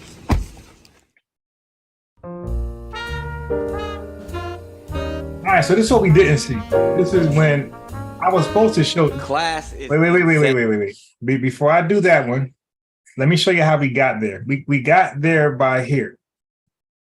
Music industry. And as we know right now, these are the players. When we talk about media, there's 6 major corporations that control all right, so to my understanding, now I want to thank Khalid El Hakim from the Black History 101 Mobile Museum.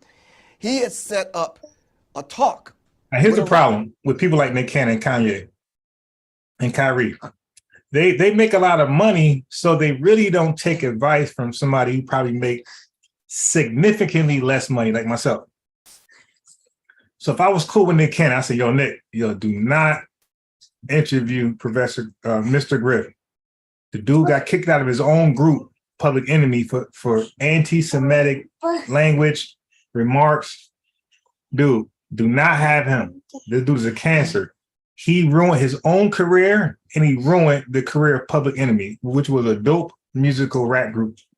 All right, he ruined his own career, and ruined their career with anti-Semitic. He just cannot keep his hate to himself. So he shut everything down. Dude, he's going to shut you down too. He's a cancer. Everywhere he goes, he's going to cancel people. He might be an implant. You got to talk about agents. He might be an implant agent. But because I make significantly less money than Nick Cannon, these black people think because they make more money that they mean they're smarter and know better. You heard Kanye to the white guy. Well, if I'm a billionaire, you're not. You should listen to me. See, that's the thought process of a large portion of black Negroes. Anyway, Nick Cannon didn't do a good job researching Mr. Griff, and this is what you get. Rabbi. Right. This is recently. Right. So, and I'm in front of a room full of Jewish people. Right. And I'm asking basic questions, and maybe you can help me out. Right. So let's look up the word anti-Semitic. Right. Who are the Semitic people? And then we're going to get to the Public Enemy thing. Right. So I looked up who is the Semitic people. And there's a list of Semitic people, and anyone can do this right now. You can look up who are the Semitic people, what are the Semitic languages. Right. Has absolutely nothing to do with any white people. Right. Not at all. So in order for me to be anti-Semitic, I'd have to be anti-black man, anti-black woman, anti-black people, anti-Africa, anti-all of the people. Because the Semitic people are black people.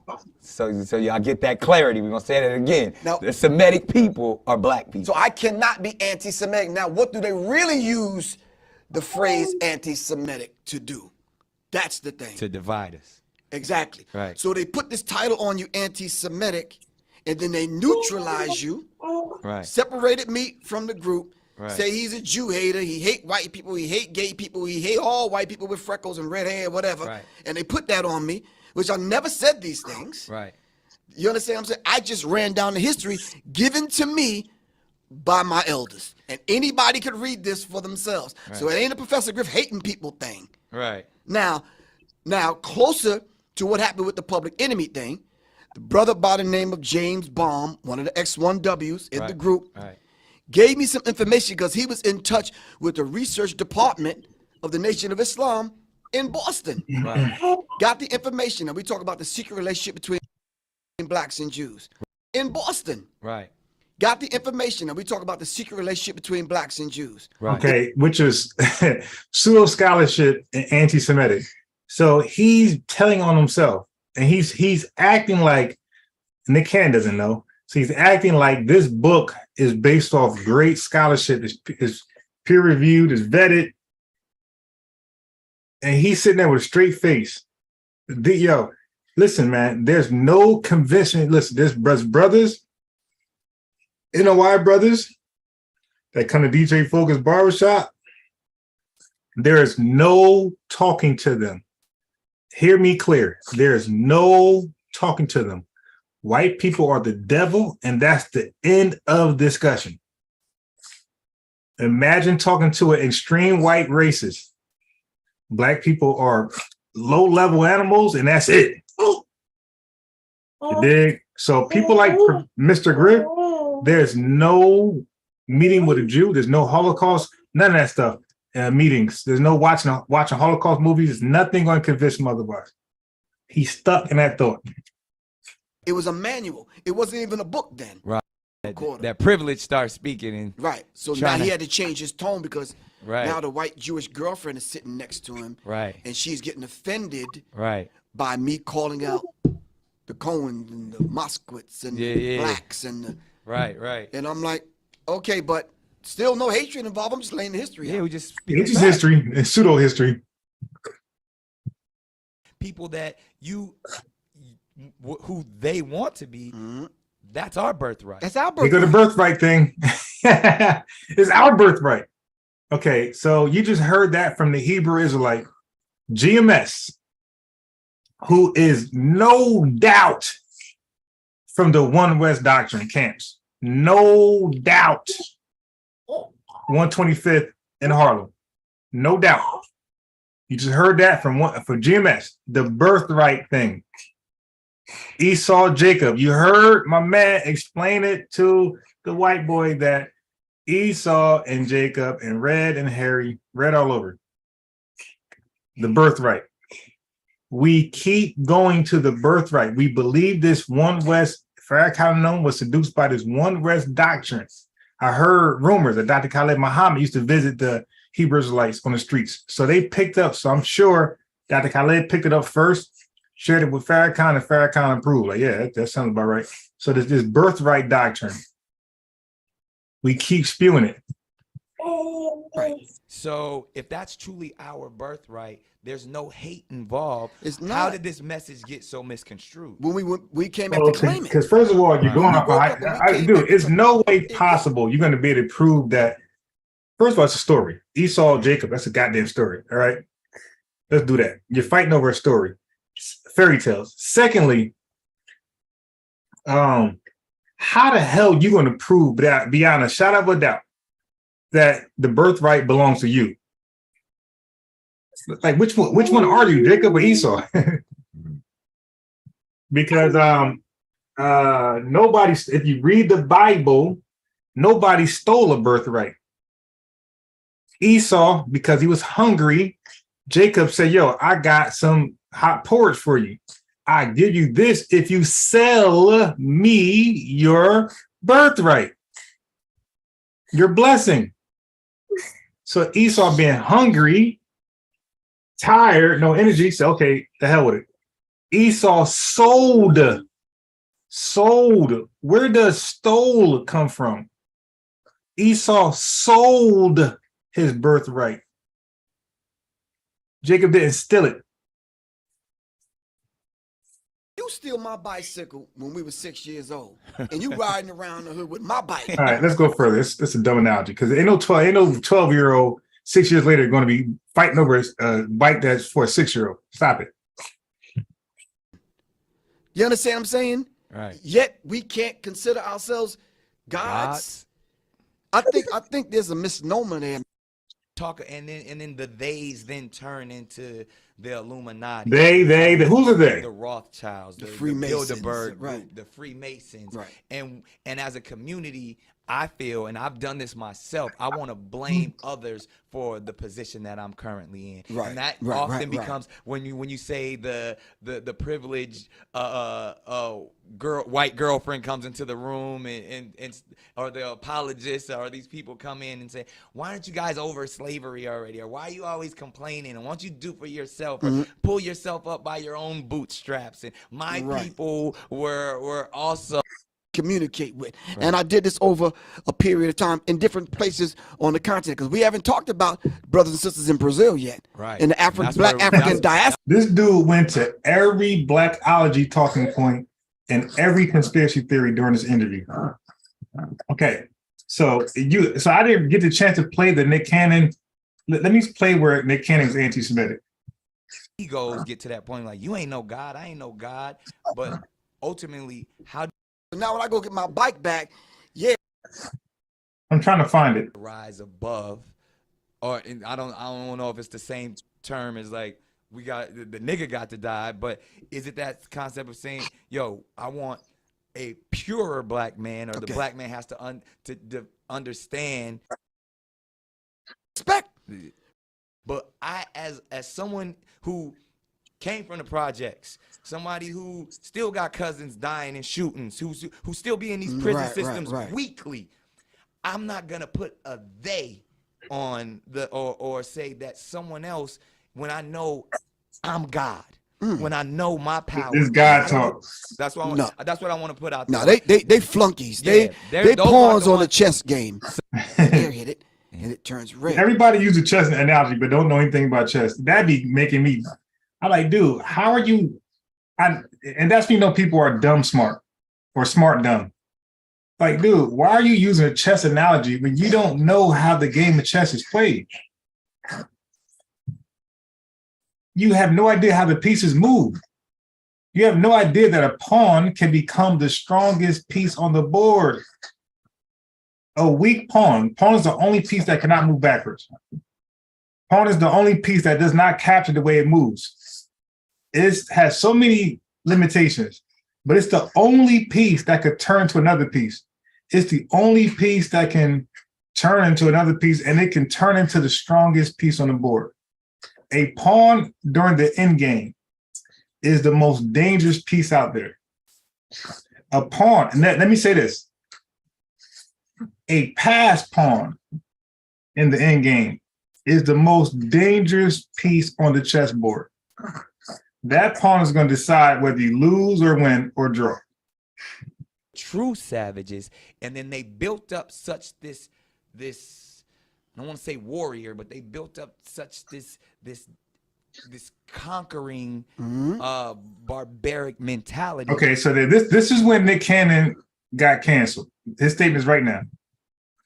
And where the term actually comes from, because I'm bringing it all the way back around to Minister Farrakhan, to where they may not have the compassion or the when they were sent to the mountains of Caucasus, when they didn't have the power of the sun, that the sun then started to deteriorate them. So then they're acting. Now look at McGriff, but McGriff really wants to do all the talking.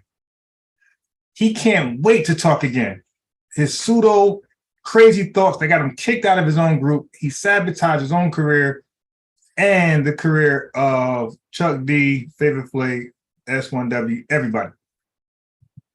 Acting out of fear. They're acting out of low self-esteem. But now he's saying they, he's talking about all Europeans, right? This is the they.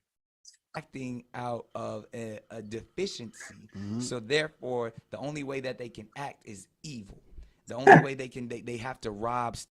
They have to rob. Go ahead. Steal, rape, kill, and fight or flight. Okay. In order to survive. Exactly. So now he's talking to a broke bum clown, Griff, about these hateful views of all white people on the earth.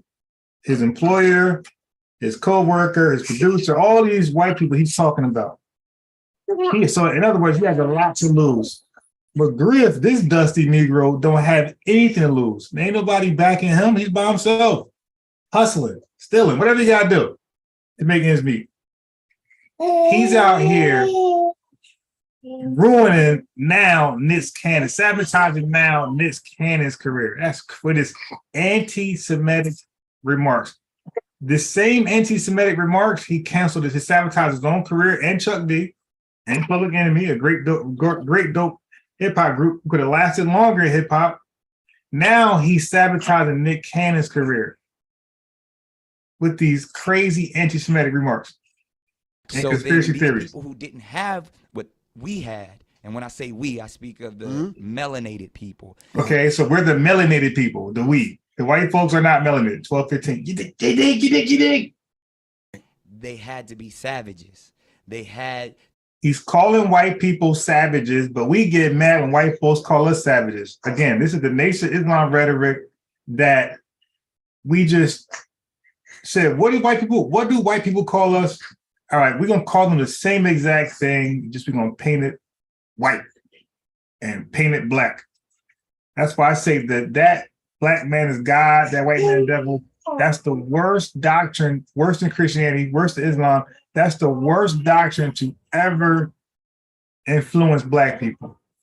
It set us back at the very minimum 100 years. To be barbaric. Because they're in these Nordic. Now they're barbaric. Like the same. So everything they said about us, Nick Cannon just spewing about them. Mountains. They're in these rough torrential environments, so they're acting as animals, right? So they're the ones that are actually closer to animals. Oh my God! So you see, I'm telling you, Blackology is just black painted whiteology. We're not the animals; they are the animals. How about this? How about just being honest, being truthful? We're not animals. They lied. We're humans like everybody else, like them. How about that? We're humans like them. They're no greater. They're no better. We're humans like them. Nope. How Blackology. We're not the animals. They are actually animals. They come from the Caucasus Mountains. Yakub, the big-headed scientist, he grafted them 600 years. You dig? For 600 years. That's how you got your first white man. They were in an animalistic state, and Moses had to come and civilize them and then sent them back into the Holy Land of Mecca, where they killed the black people then. And then the king rounded them up, got them out of there, and they've been out there in the mountains ever since, just harassing, killing everybody. That's the doctrine of Yakub that came to this feeling. The ones that are actually the true savages, and then they built up such this I don't want to say warrior, but they built up such this conquering barbaric mentality that they're coming out of Europe. They then said, in order for us to survive, we have to take what's not ours. And then they went into the land that actually where we are originated. And instead of trying to make friends, they said, we want what you got. Because there's this mentality of whether it's the Caesars. Okay, so that led to a Nick Cannon apology. They got him tagged as anti-Semitic. And then this was the follow-up. This is a BFT Black Friday deal from Optimum. Get 1 gig fiber internet for as low as $45 a month for 2 years with Showtime included for 1 year. Find out how you can get up to $500 in Visa prepaid cards. Click now. Get closer. This is the follow-up.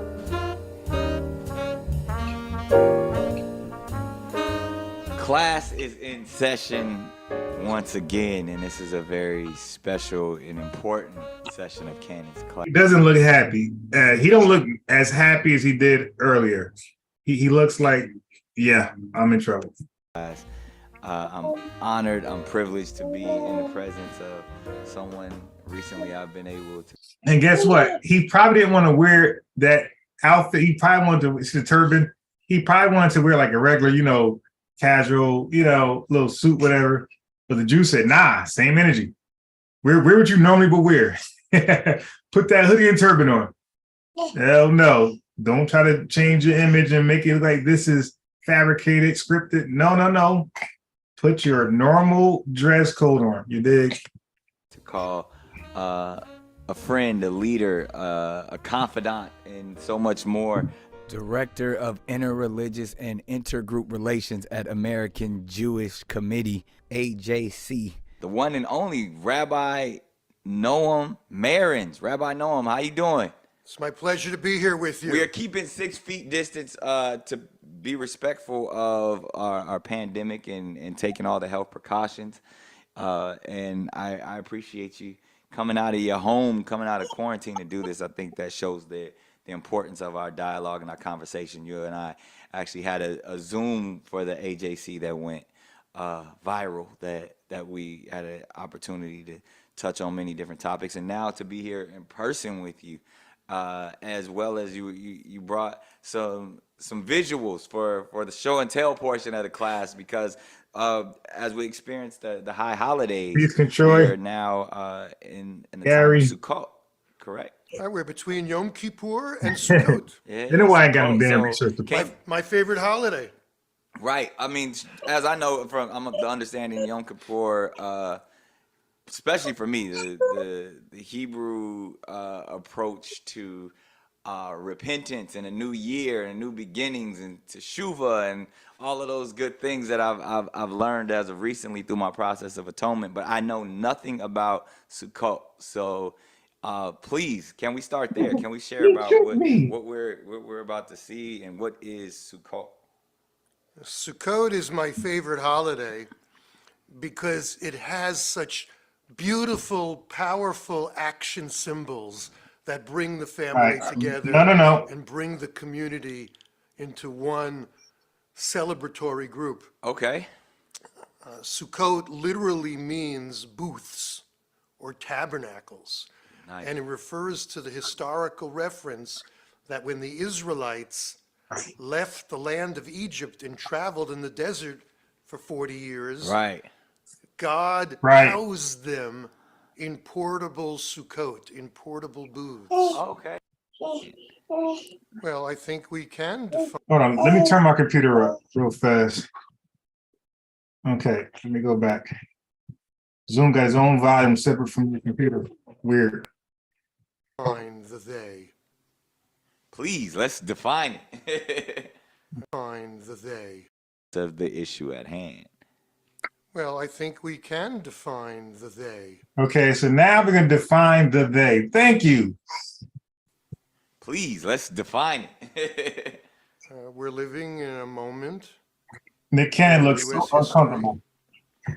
where white supremacists are feeling empowered. Yes. Dice Man, peace. And they are a threat Brady the GOAT. to Hell, both the black and the Jewish I community. guess so. I guess he. But more importantly, to society at large. Right. Because I was never a we Brady fan. are perhaps examples of the recipients of the threat. But it's a threat to all of society because it negates the humanity, the divinity of each individual and their divine right to live Right. and prosper. So I have no problem being clear about that. So when I speak about equal opportunity offenders, Yeah. they would be at the top of my list right now. Now that's interesting to me because, and I'm not even certain how you identify. I don't, because what I've learned and I feel like I've always innately understood that Jewish isn't a race. You know, it's a people, it's a culture, it's a way of life. But race, and as I break race down, is similar to what we see as breeds. So to say white is a race, and it's almost the normative gauge. It's been established that, you know, there's white and then there's everything else.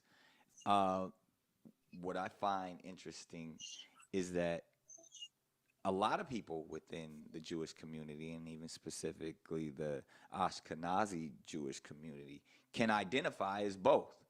You can be white and Jewish, and that's almost even what I've learned even within the Jewish community. There's a hierarchy of that too, and that sometimes is deemed at the top, and you know, everything from Sephardic and Ethiopian and all types of Jews. Hundreds of thousands of Moroccan Jews living in Israel. Right. So are looked at as lesser than even within the Jewish community. So there's a white supremacy ideology even within the Jewish community. And I think that is where some of the tropes live. And then we can get into even the how to get rid of those, because a lot of that stuff is connected to some very, very heavy ideas that are just embedded in the world. Let's go ahead and head on to the bathroom and see if simpler is really simpler, and see if simpler can get rid of all this white. I would be careful about using the phrase white supremacy as a principle in the internal life of the Jewish people. Right. And let me explain. It is true that there is a history of condescension, even within the Jewish community. It was part of the challenge in the early years of Israel, where we had East European Ashkenazi leaders and then migrations of Jews of color. Right. And it took a while for the generations to catch up to the educational and societal attainments. But now a lot of that is beginning to disappear. Right. My brother made Aliyah, he moved to Israel, and he has a Moroccan daughter-in-law. Right.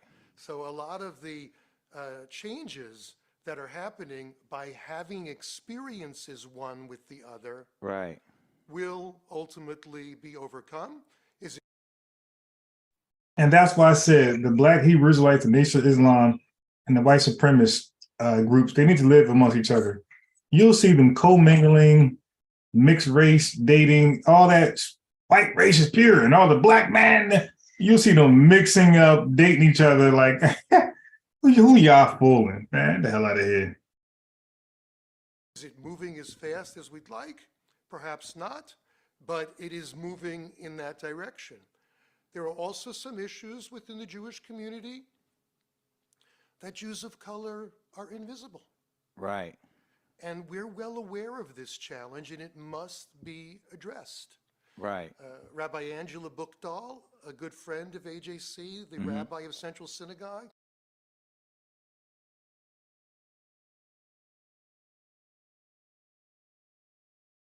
year was about Jews of color. Right. And the need for the Jewish community to get its act together in making sure that people sitting in the congregation are comfortable. People sitting at the leadership table are representative of one another. And you are also correct when you say that a lot of American Jews understand themselves as white. Right. The point I was making is that the equal opportunity haters Right.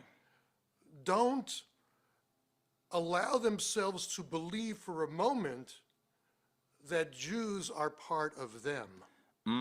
Okay. And therefore, blacks and Jews are the same to them. They Right. are other. Right. And in the case of Jews, that they're involved in liberal immigration policies that defile America. Right. The two murderers who mowed down Jews in Pittsburgh Yes. in 2018, a wake-up call, if there ever was one, to American Jewry that anti-Semitism was no longer a thing of the past. Robert Bowers, who had on a MAGA hat, I believe. and then a few months later in Poway, Poway in San Diego. And then other examples in Muncie and in Jersey City and in Brooklyn. All of these examples, some of them were motivated by right-wing extremism, Right. which literally in their manifestos said, we have to kill these people because they're the ones allowing or encouraging or facilitating undesirables to come into this country, Or even specifically Muslims. Even Charlottesville, one of the chants in Charlottesville was the Jews will not replace us. Right. And I had opportunity to sit and talk with Richard Spencer, one of the people who were the coordinators of the alt-right experience there, and you could tell he's remorseful and regretful for what that became, where even in his existence he was just trying to preserve his identity. And it goes all the way back to me for what this dialogue is about, and even how I got entered into this place was these were identity politics. These were things where people identify and people feel attacked because not only whatever we're speaking about at the moment, they identified with that and felt that their identity was being attacked. And it goes all the way to, the persecution of Jewish people goes truly to the core of we identify as these people that have always been on the raw end of the deal and never and really becoming the enemy or the one thing. I think Barry Weiss talks about it in How to Fight Anti-Semitism is like whatever bad thing you want to be, you can blame it on the Jewish people. You can whatever society aspect, they'll always be the cause of all the malice, and that's the trope. There's anti-Semitism on the left, on the right, in the name of religion. Right. So how do you get to that space though, and knowing, as disciplined and all of the reverence that, the Jewish community has for their traditions and for God, where does it get misconstrued throughout the years, and even I You know what's believe Hesher sad? deals with this. This only got 20,000 views 2 years ago.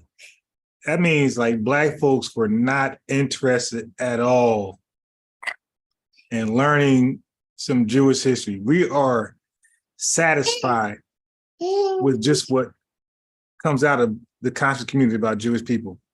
Blackology. We're satisfied with the final call. The message to the Black man says about Jewish, Ashkenazi Jews specifically. We are satisfied with what, just the things we heard about Jewish people and their history. The things with Germany, Nazi Germany said about Jewish people. We refuse to just hear it for ourselves from a Jewish person perspective on what they dealt with, their history. We refuse to get in the ear to it. We'd rather stick with what sounds good, the Illuminati conspiracies. That's wild. Very well in the book, to where if we are a persecuted people, how did we ever get, when we overcame the process of oppression, how did we then turn and begin to oppress others? And because and specifically in America, there are examples of that, specifically, with the Black community, because it's not like we just pulled the ideas out of thin air. One of those processes, like I said, I've joined a long list of people who've been deemed as anti-Semitic, and it becomes even, whether it's James Baldwin or Martin Luther King, and really once the misunderstanding got cleared up, it was like, I think James Baldwin said it best. He's like, I don't hate Jewish people by any means. He's like, but I do hate my landlord, and he just happens to be Jewish. And he goes on to express the reason why he hates his landlord is because he felt like he was put into slum situations where the pipes weren't working, it was rat and roach infested, and so many things. So he had to gear his hate towards a they, and he didn't want to generalize an entire community, but he still felt like he was being oppressed by the person who owned the building, and they just so happened to be Jewish. We have to acknowledge this. Right. And in Baldwin's construct, it might not be the perfect construct, but is the key to our ability to discuss these matters. Right. If the demonization is because someone is a Jew, it's not acceptable. Right. So when someone's Jewishness is relevant, that's one thing. But if their Jewishness is not relevant to what they're doing, then it cannot become an expanded stereotype for all peoples, for all people within that group. Right. So if someone in one community does X, that's one thing. Right. But if we expand that to a generalization about everyone in that group, well, that's bias, discrimination, stereotype, racism, anti-Semitism. Yeah, and people in the chat conclude that the same way. They're having a bad experience with, let's say, a Jewish person, or they might read a Jewish person did something. They might read 2, 3, 10 Jewish people were involved on something heinous. And then what they would do in the chat, and my panelists, and in the conscious community, what they would do is they would indict the entire Jewish community. Certain white folks did something, they would indict, Christopher Columbus came over here, the smallpox thing, they would indict all of Europe over what a few white people did with Native Americans. And to them, that's about right. That seems right. Okay. So when a Black person does something heinous, and when that non-Black person indicts all of people who call themselves Black, if you call yourself Black, they indict everyone who calls themselves Black to be no different than that same person who committed that heinous crime. We will call that person a racist, person against Black people. That's the weird dilemma and position that we're in. Whatever the case may be. You see, we throw all of those titles in there at once, and it's like, I feel like we got to specify because, and I think one of the actors, Ozzie Davis, said, even specifically speaking about stereotypes, stereotypes don't necessarily have to be hateful depending on what the person who's delivering the stereotype is doing with it. In that process. So, Zell, I was thinking, your player dumped you. Oh, God, just kill me now. You can, even the idea of races, to discriminate through law and power is where racism actually occurs. To be prejudiced or to prejudge is we all have that ability to make assessments about it and generalizations about communities. But if you're never in a position of power, really, what harm are you doing besides expressing your opinion? And that's where I found myself, and I feel like that's where we have a lot of work to do for regardless of what you believe, if you're actually hurting people, that is the core of it. That's what, if there's evil, if there's hatred within your statements, your sentiments, your expressions, then that's what we have to do away with that. There's no reason to hurt others, but specifically an oppressed people.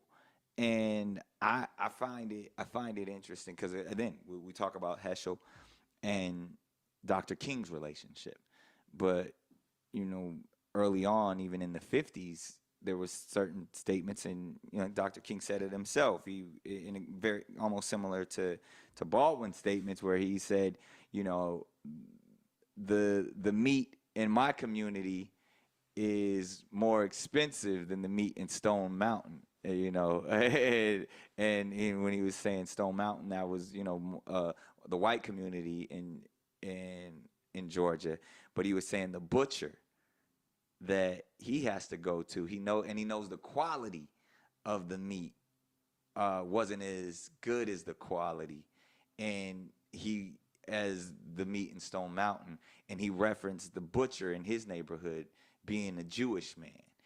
And that was looked at as anti-Semitic from Dr. King.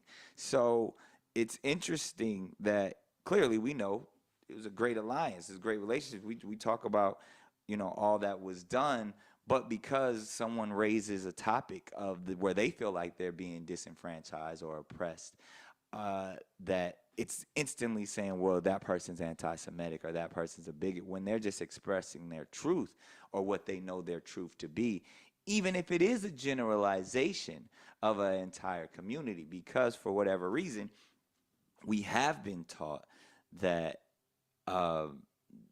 that there is power within the Jewish community. There is intellect in the space of finance in the Jewish community. Whether we don't look at these things as tropes, as almost even we look at these things as admirable, as a. Now, this is a great conversation that he's having. This is a great, great conversation. What do you guys think? Black community, we look like, man, how can we? And don't worry, I'll be off this live before football starts, okay? Probably I'm gonna give it 10 minutes, but I believe this is, 10 minutes and we out of here. Just in case, how FanDuel do, all of a sudden my pick, somebody got hurt, can't play. So I wanna have time to make that adjustment if that happens. So I'll be off in 9 minutes now, 12:50, anybody's clock, 12:50, I'm off. We get power like that? How can we rally together and receive reparations? How can we be more financially intellectual in order to have businesses in other communities to where we can benefit off of Yeah, and I agree with God Body. We have so much similarities, right? And since we claim they're so powerful, that's a belief on us, then why not be around powerful people who share similar history, share a similar history of oppression with yourself? You dig? You want to be around people who can empathize with yourself. You don't want to be around, we always said, like, white people, white Americans, they just don't get it when it comes to slavery because they've never been through it. They just can't see it, just can't get it. So why? But we still waste our time trying to make them get it. Why not instead build relationships with people who can get it or supposed to get it? Because we have similar stories of oppression and violence. So I agree with God Body. Now, could the real plot be that white supremacists don't want to see black people and Jews together? You dig? Building some type of alliance. You dig? Because then we will both fight against white supremacy. And I think that's a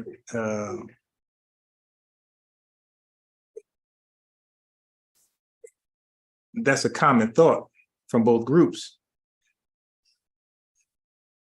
White supremacists want black folks to believe, because we are for the taking, we are for everybody come to us, we're vulnerable, we're susceptible, everybody comes to us. So white supremacy wants to convince black folks that no, Jews are the problem, don't go near them, stay away from them, stay around us. Wear your MAGA hat. The needs of others. And if that expression is in rallying our own looks at as hateful speech, it's like, all right, well, what can we say? What are we allowed to speak on? Because by any means, I don't think it's our goal to hate another group of people when we can't even get our own stuff together. We're trying to figure out how not to hate ourselves. I think expressing admiration for the accomplishments of the Jewish people in this country, where they too experienced persecution for a very long time.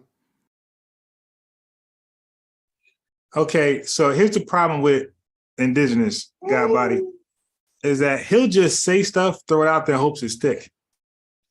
Okay, you God Body, indigenous can paste. He's on his phone, he's on the computer because he's in the chat, right? He ain't call in. So he has access to things to paste in the chat. Start having him paste these links. He says some Jews were accused of the money. So indigenous must have came here late, or he's have some type of mental problem, or he's deliberately not listening. The Jewish dude that was speaking to the Israelites on the street, he said that Jewish people were forced to handle money, indigenous, from those other countries, other people, the Catholics, because the Catholic, it was like, the Bible speaks very roughly on money and things like that. So they forced Jewish people to handle the money so Catholics won't sin. In other words, that curse would be put on Jewish people. So they forced Jewish people to handle the money. So of course, this just makes absolute sense. If you force somebody to handle money, and if you believe there was a money issue, it might have been your own fault. You mishandled your money, your finances. Of course, you're going to blame the person who you forced to handle the money in the first place. So again, we're quoting anti-Semitic rhetoric from anti-Semites, which will make you an anti-Semite as well, or at least an advocator of anti-Semitism. We just say anything, man. We just hear something, we repeat it as true, and we don't give a damn where we heard it from. Would you care if that rumor was coming from an anti-Semite indigenous? You said you heard they were accused of manipulating some money issues. Would it matter if that rumor came from the same people who forced them to handle the money in the first place? Would that matter then, bro?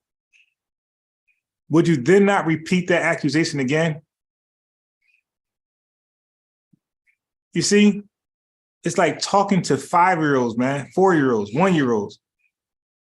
And actually, it's like talking to a 1-year-old, really. And where we thought that anti-Semitism had disappeared but now is back. Right. And as you know well, the persecution included glass ceilings, restricted neighborhoods, restricted covenants, inability to get into businesses, into hospitals.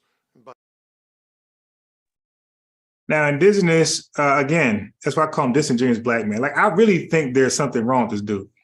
Facts. That doesn't mean he's not he don't have a pure heart. I think there's something just wrong with him. And just like I said, you're not going to convince Mr. Griff of his racial biases. You're not going to convince a white supremacist from the racial bias. You're not going to convince indigenous black man of his stupidity as well. He's gonna leave this earth with that stupidity. He's sold in. He's sold out. He gave him a blood sacrifice. He's gonna believe that forever. He's too old. He's too old. Physically, he's too old mentally to ever understand an alternative point, alternative history, and alternative argument. You're having Nick Cannon and this Jewish person talk about how blacks view Jewish people and why we say certain things.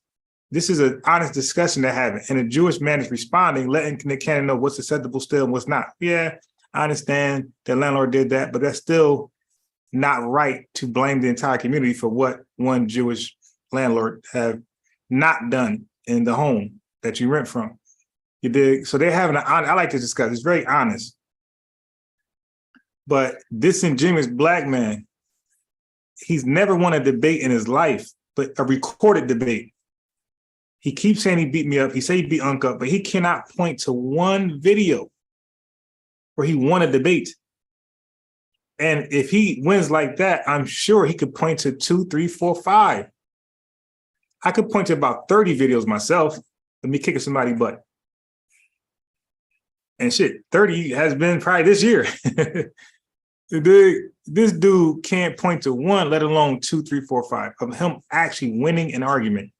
All of his points of arguments have been fallacious, pseudo, and he already misrepresented them.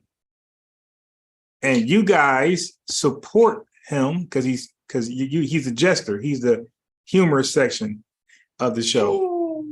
When I'm talking, some guests, some panelists, some chat hold me to every word. I can't speak in absolutes. I can't do this. They want to hold me to every word, probably some jealousy. But if indigenous black man talks, nothing. And it'd be all pseudo information. It's like, damn. Now, I don't mind criticism because it makes me stronger. More, it makes me more thorough. But you got to look at the intention, like, wow. So he gets a straight pass. Like, this guy is just the best researcher. But when I go to talk, I'm held to all these guidelines, these criticisms. I'm marginalized. You can't see this. No, see, well, see. Indigenous talk, he just goes. He just flows. And he is, as far as information, I ain't talking about his mentality, but as far as sharing information, he's the dumbest person to come on the panel. None of his information ever checks out. And if it does check out, I bet you he misrepresented the information. He never represent the information properly. By the way, there was assistance from the black community. Yeah, Howard University was a great example of allowing Jewish doctors to learn. Exactly, Yeah. and you know a lot about historically black universities and colleges of America, which is a very, very important story of enfranchisement by blacks of Jews. By the way, let's also mention in that regard, since it doesn't get enough mention, the black military men who liberated concentration camps. Absolutely. So Spike made a film about that. Yeah. So these are things that we must mention so that the extremist voices are not the ones that carry the day. Yes. You and I need to represent the great middle in which we remind people of the shared history and the shared promise. And therefore we can have an honest conversation about these things. Yeah. There's So Indigenous just made a big goof. The fact that he's able to highlight my name, it shows that he's not on his phone. He's on an actual computer. Okay? Thank you for telling him yourself. Because he's always acting like he's on his phone and he don't know computers and he's just illiterate, computer illiterate. Dude, the fact you can highlight my name, you're on a computer. So go copy the link and paste it in the chat. If you don't know how to copy and paste, go YouTube it.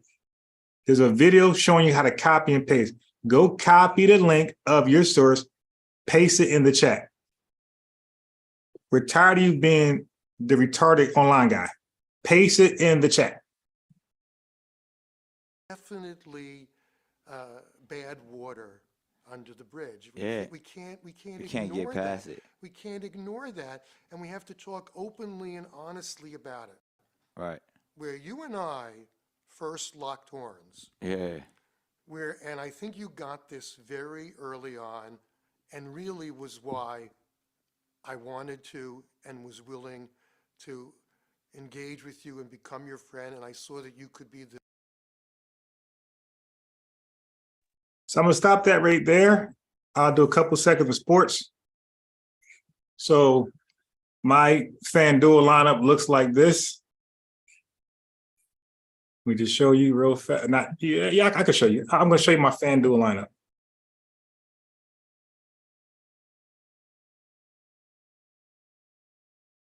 Okay, so you see I got I got the boxing gloves, my logo, of course. So you see I got a football and basketball lineup. So the football lineup, I got Dak Prescott as the quarterback. I got Jonathan Taylor, running back. I got Swift, Detroit. I'm trying to do matchups. I pick Tyreek Hill no matter who they match up against because he just be going crazy. Jefferson be going crazy. I got Landry. He just been in the lineup. I think Dalton throwing that ball. I think Pittsburgh gonna make him really work. So Landry should get now. Landry never really get a lot of yards. I'm hoping he catch the touchdown pass. So Kimmett from Chicago tight end, he's been doing good lately. And now that Justin Fields been running more, that's opened the game up for the passing. So it was in between Mooney, the receiver, or Kimmett. I chose Kimmett. Wilson, the running back for Miami that came from the Niners, he's been doing really good. His first week, he did really good. And I got the Saints defense against Pittsburgh. I pretty much pick any defense against Pittsburgh. The dude Pickett, he's been struggling his rookie year. I'm not of course, he was not supposed to start right away. So it's okay. Rookie quarterback's going to struggle like Justin Fields, especially if they get thrown in the fire when the team wasn't theirs initially from day one during camp. So, it doesn't mean he'll be trash. Give me 1 second.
All right. So as I was saying, so I pretty much pick any defense against Pickett because Pickett been doing exactly as his name states. They've been picketed from him. So I normally go to defense that's against Pickett. I was trying to pick on Fields at first and Junior's beginning, but you can't pick against them anymore. So Pickett has been the quarterback I go against. So that's the football lineup. Okay, now my basketball lineup, I got Murray because he's off and on, but he's steady 16 points, maybe 5 assists, 5 boards, something like that. Sumner he got a lot of potential. Again, he might get you a solid 20 points. Really, in FanDuel, you want at least minimum 30 points. Even though that's not good enough, anything less than 30 points from a player is just horrible. It's like just horrible. Maxey, with no James Harden, I expect him to like really try to go all out. Lonnie Walker, this is my pick of the year. I think he could be something special in the future. He's been shooting the ball very well. He's been over 500% when he's given an opportunity. I'm so glad LeBron's not playing because now Walker gets to showcase his ability. And I think against Brooklyn, I think he'll shine. I think him and Sumner might go back and forth, actually. Dylan Brooks, I like him a lot. He's strong. And I do matchups. So I try to say against Washington, he'll probably be guarding Kuzma. He's too strong for Kuzma. I got Kuzma because he's too fast for Brooks. I like Marketing. Marketing is another guy who's just been on fire. Sabonis against Golden State, I think he's going to dominate. He might give me 60 points, FanDuel points, 60 FanDuel points. And Mobley against Minnesota was a tough pick because you got Towns and Gobert, but Mobley's been very consistent. So those been my picks on that. And let me just say this real fast, if you guys didn't see this.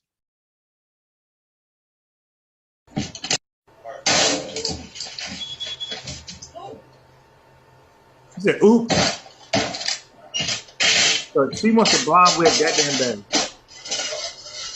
Truck, huh? All right, how about we wait right here? Look at this crazy.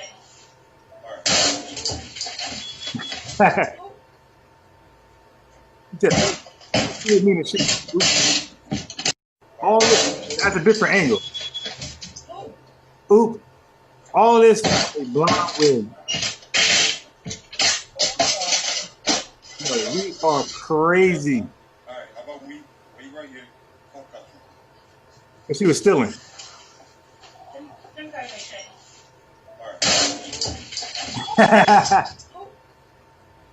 He was boosted.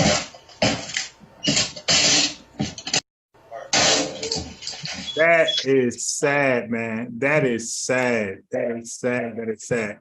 And I don't know why black women think that black men, I mean, they don't care. They don't care what we think about that. That's weird because black men, I think we care about how women look at us, like what they find attractive. I think black men adjust, not just black women. I think we just adjust to all women. If women find a certain look attractive, I think black men try to go cater to that look.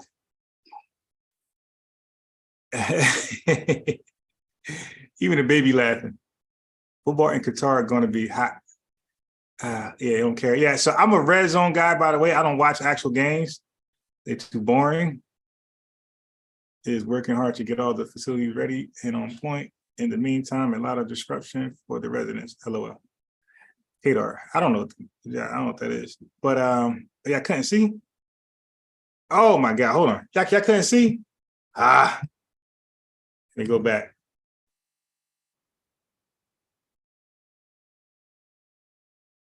Yeah, I gotta see this. This is a must.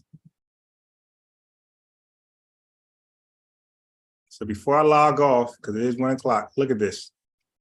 All this for a blonde wig.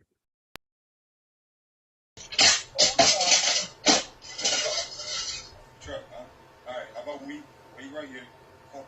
She was called boosting. She was called boosting.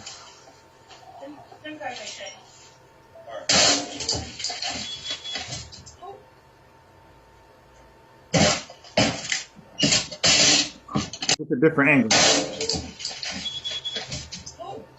Oop. Oop. All this for a blonde wig. All right, how about we wait right here?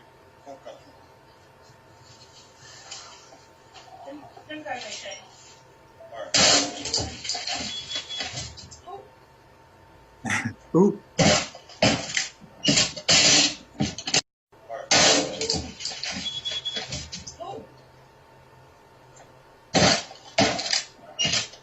She look about anywhere between she look anywhere from like 22 to about 35. And she's about to do some serious years in prison for a blonde wig.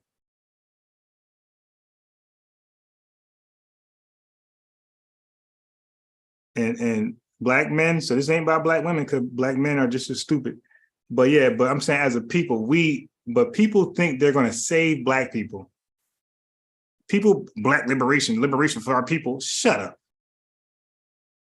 You got people risking their life. She can get shot down, but when they call the cops, they're going to say armed suspect. So cops got every right to come in blazing, right? So you bring the gun out. You put your own life in the line of fire.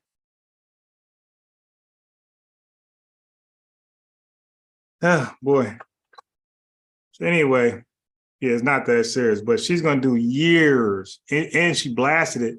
And it's going to be attempted something because she blasted it and she pointed to him as he ran. Ain't like she dropped it or put it away as soon as it went off. She pointed at him as he ran.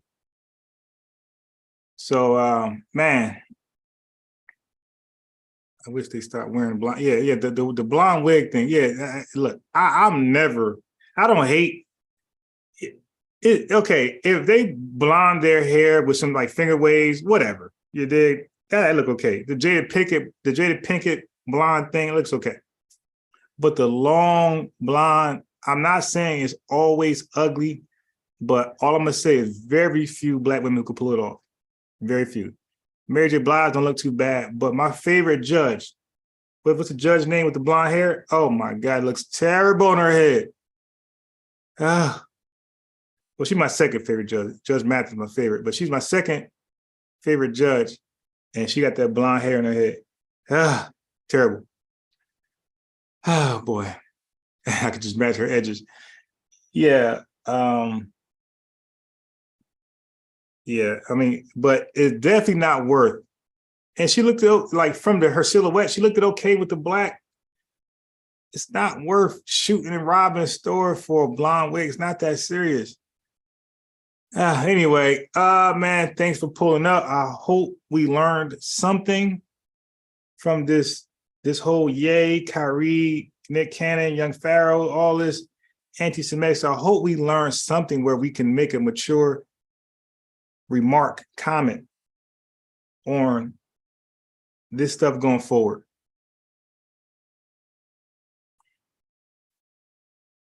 What I mean about what poetic, right? A bit of dye on natural hair is possible. It could be funky, but yeah, exactly. You know, the judge, Karen, I think her name Judge Karen. She got the blonde. It's not looking right with her at all. Not looking right.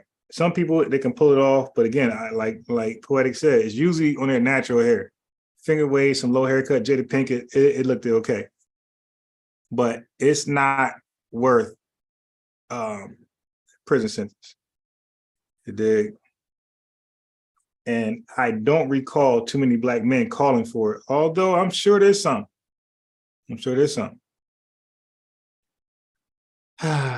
So, well, indigenous black man, I think every black person in the country wants to be like our oppressor one way or another. For one, we're in a capitalist society. We're all trying to capital on all the goods we can. So all of us in a capitalist, like we are in America, we're Americanized, everything about us is American. Now, the person who think they're not American is delusional. Because when people come to this country or people see us from their country vantage point, they see American black people. They don't see West African. They don't see Egyptian black. They don't see Arab black. They see American black people when they look in the lens over here. Just like we see Controy. We see you over there in UK. We see you as, you know, British black people. Y'all talk different from us. Y'all dress different. Everything about y'all is different. We see y'all as British black people. We don't see y'all as continental Africans. We don't see y'all as Kunta Kinte. We don't see y'all as Arab. We don't see y'all as Moors. We see y'all as British United Kingdom black men and women. Okay. Yeah, the religion, yeah, I mean, but some of us is, some of us came out of it, but it's still a large influence on black people. Yeah, they see American black people. So let's not badger each other saying you look like the oppressor. Dude, we're in America, okay? So we're gonna look like Americans. We're gonna talk like Americans. We're gonna dress like Americans. And until you want to do something different, you're most likely going to leave or follow a cult. You're going to join a cult, and now you are something else. You might be a sovereign citizen. You might be a European. You might be a Nation of Islam Muslim. Yeah. So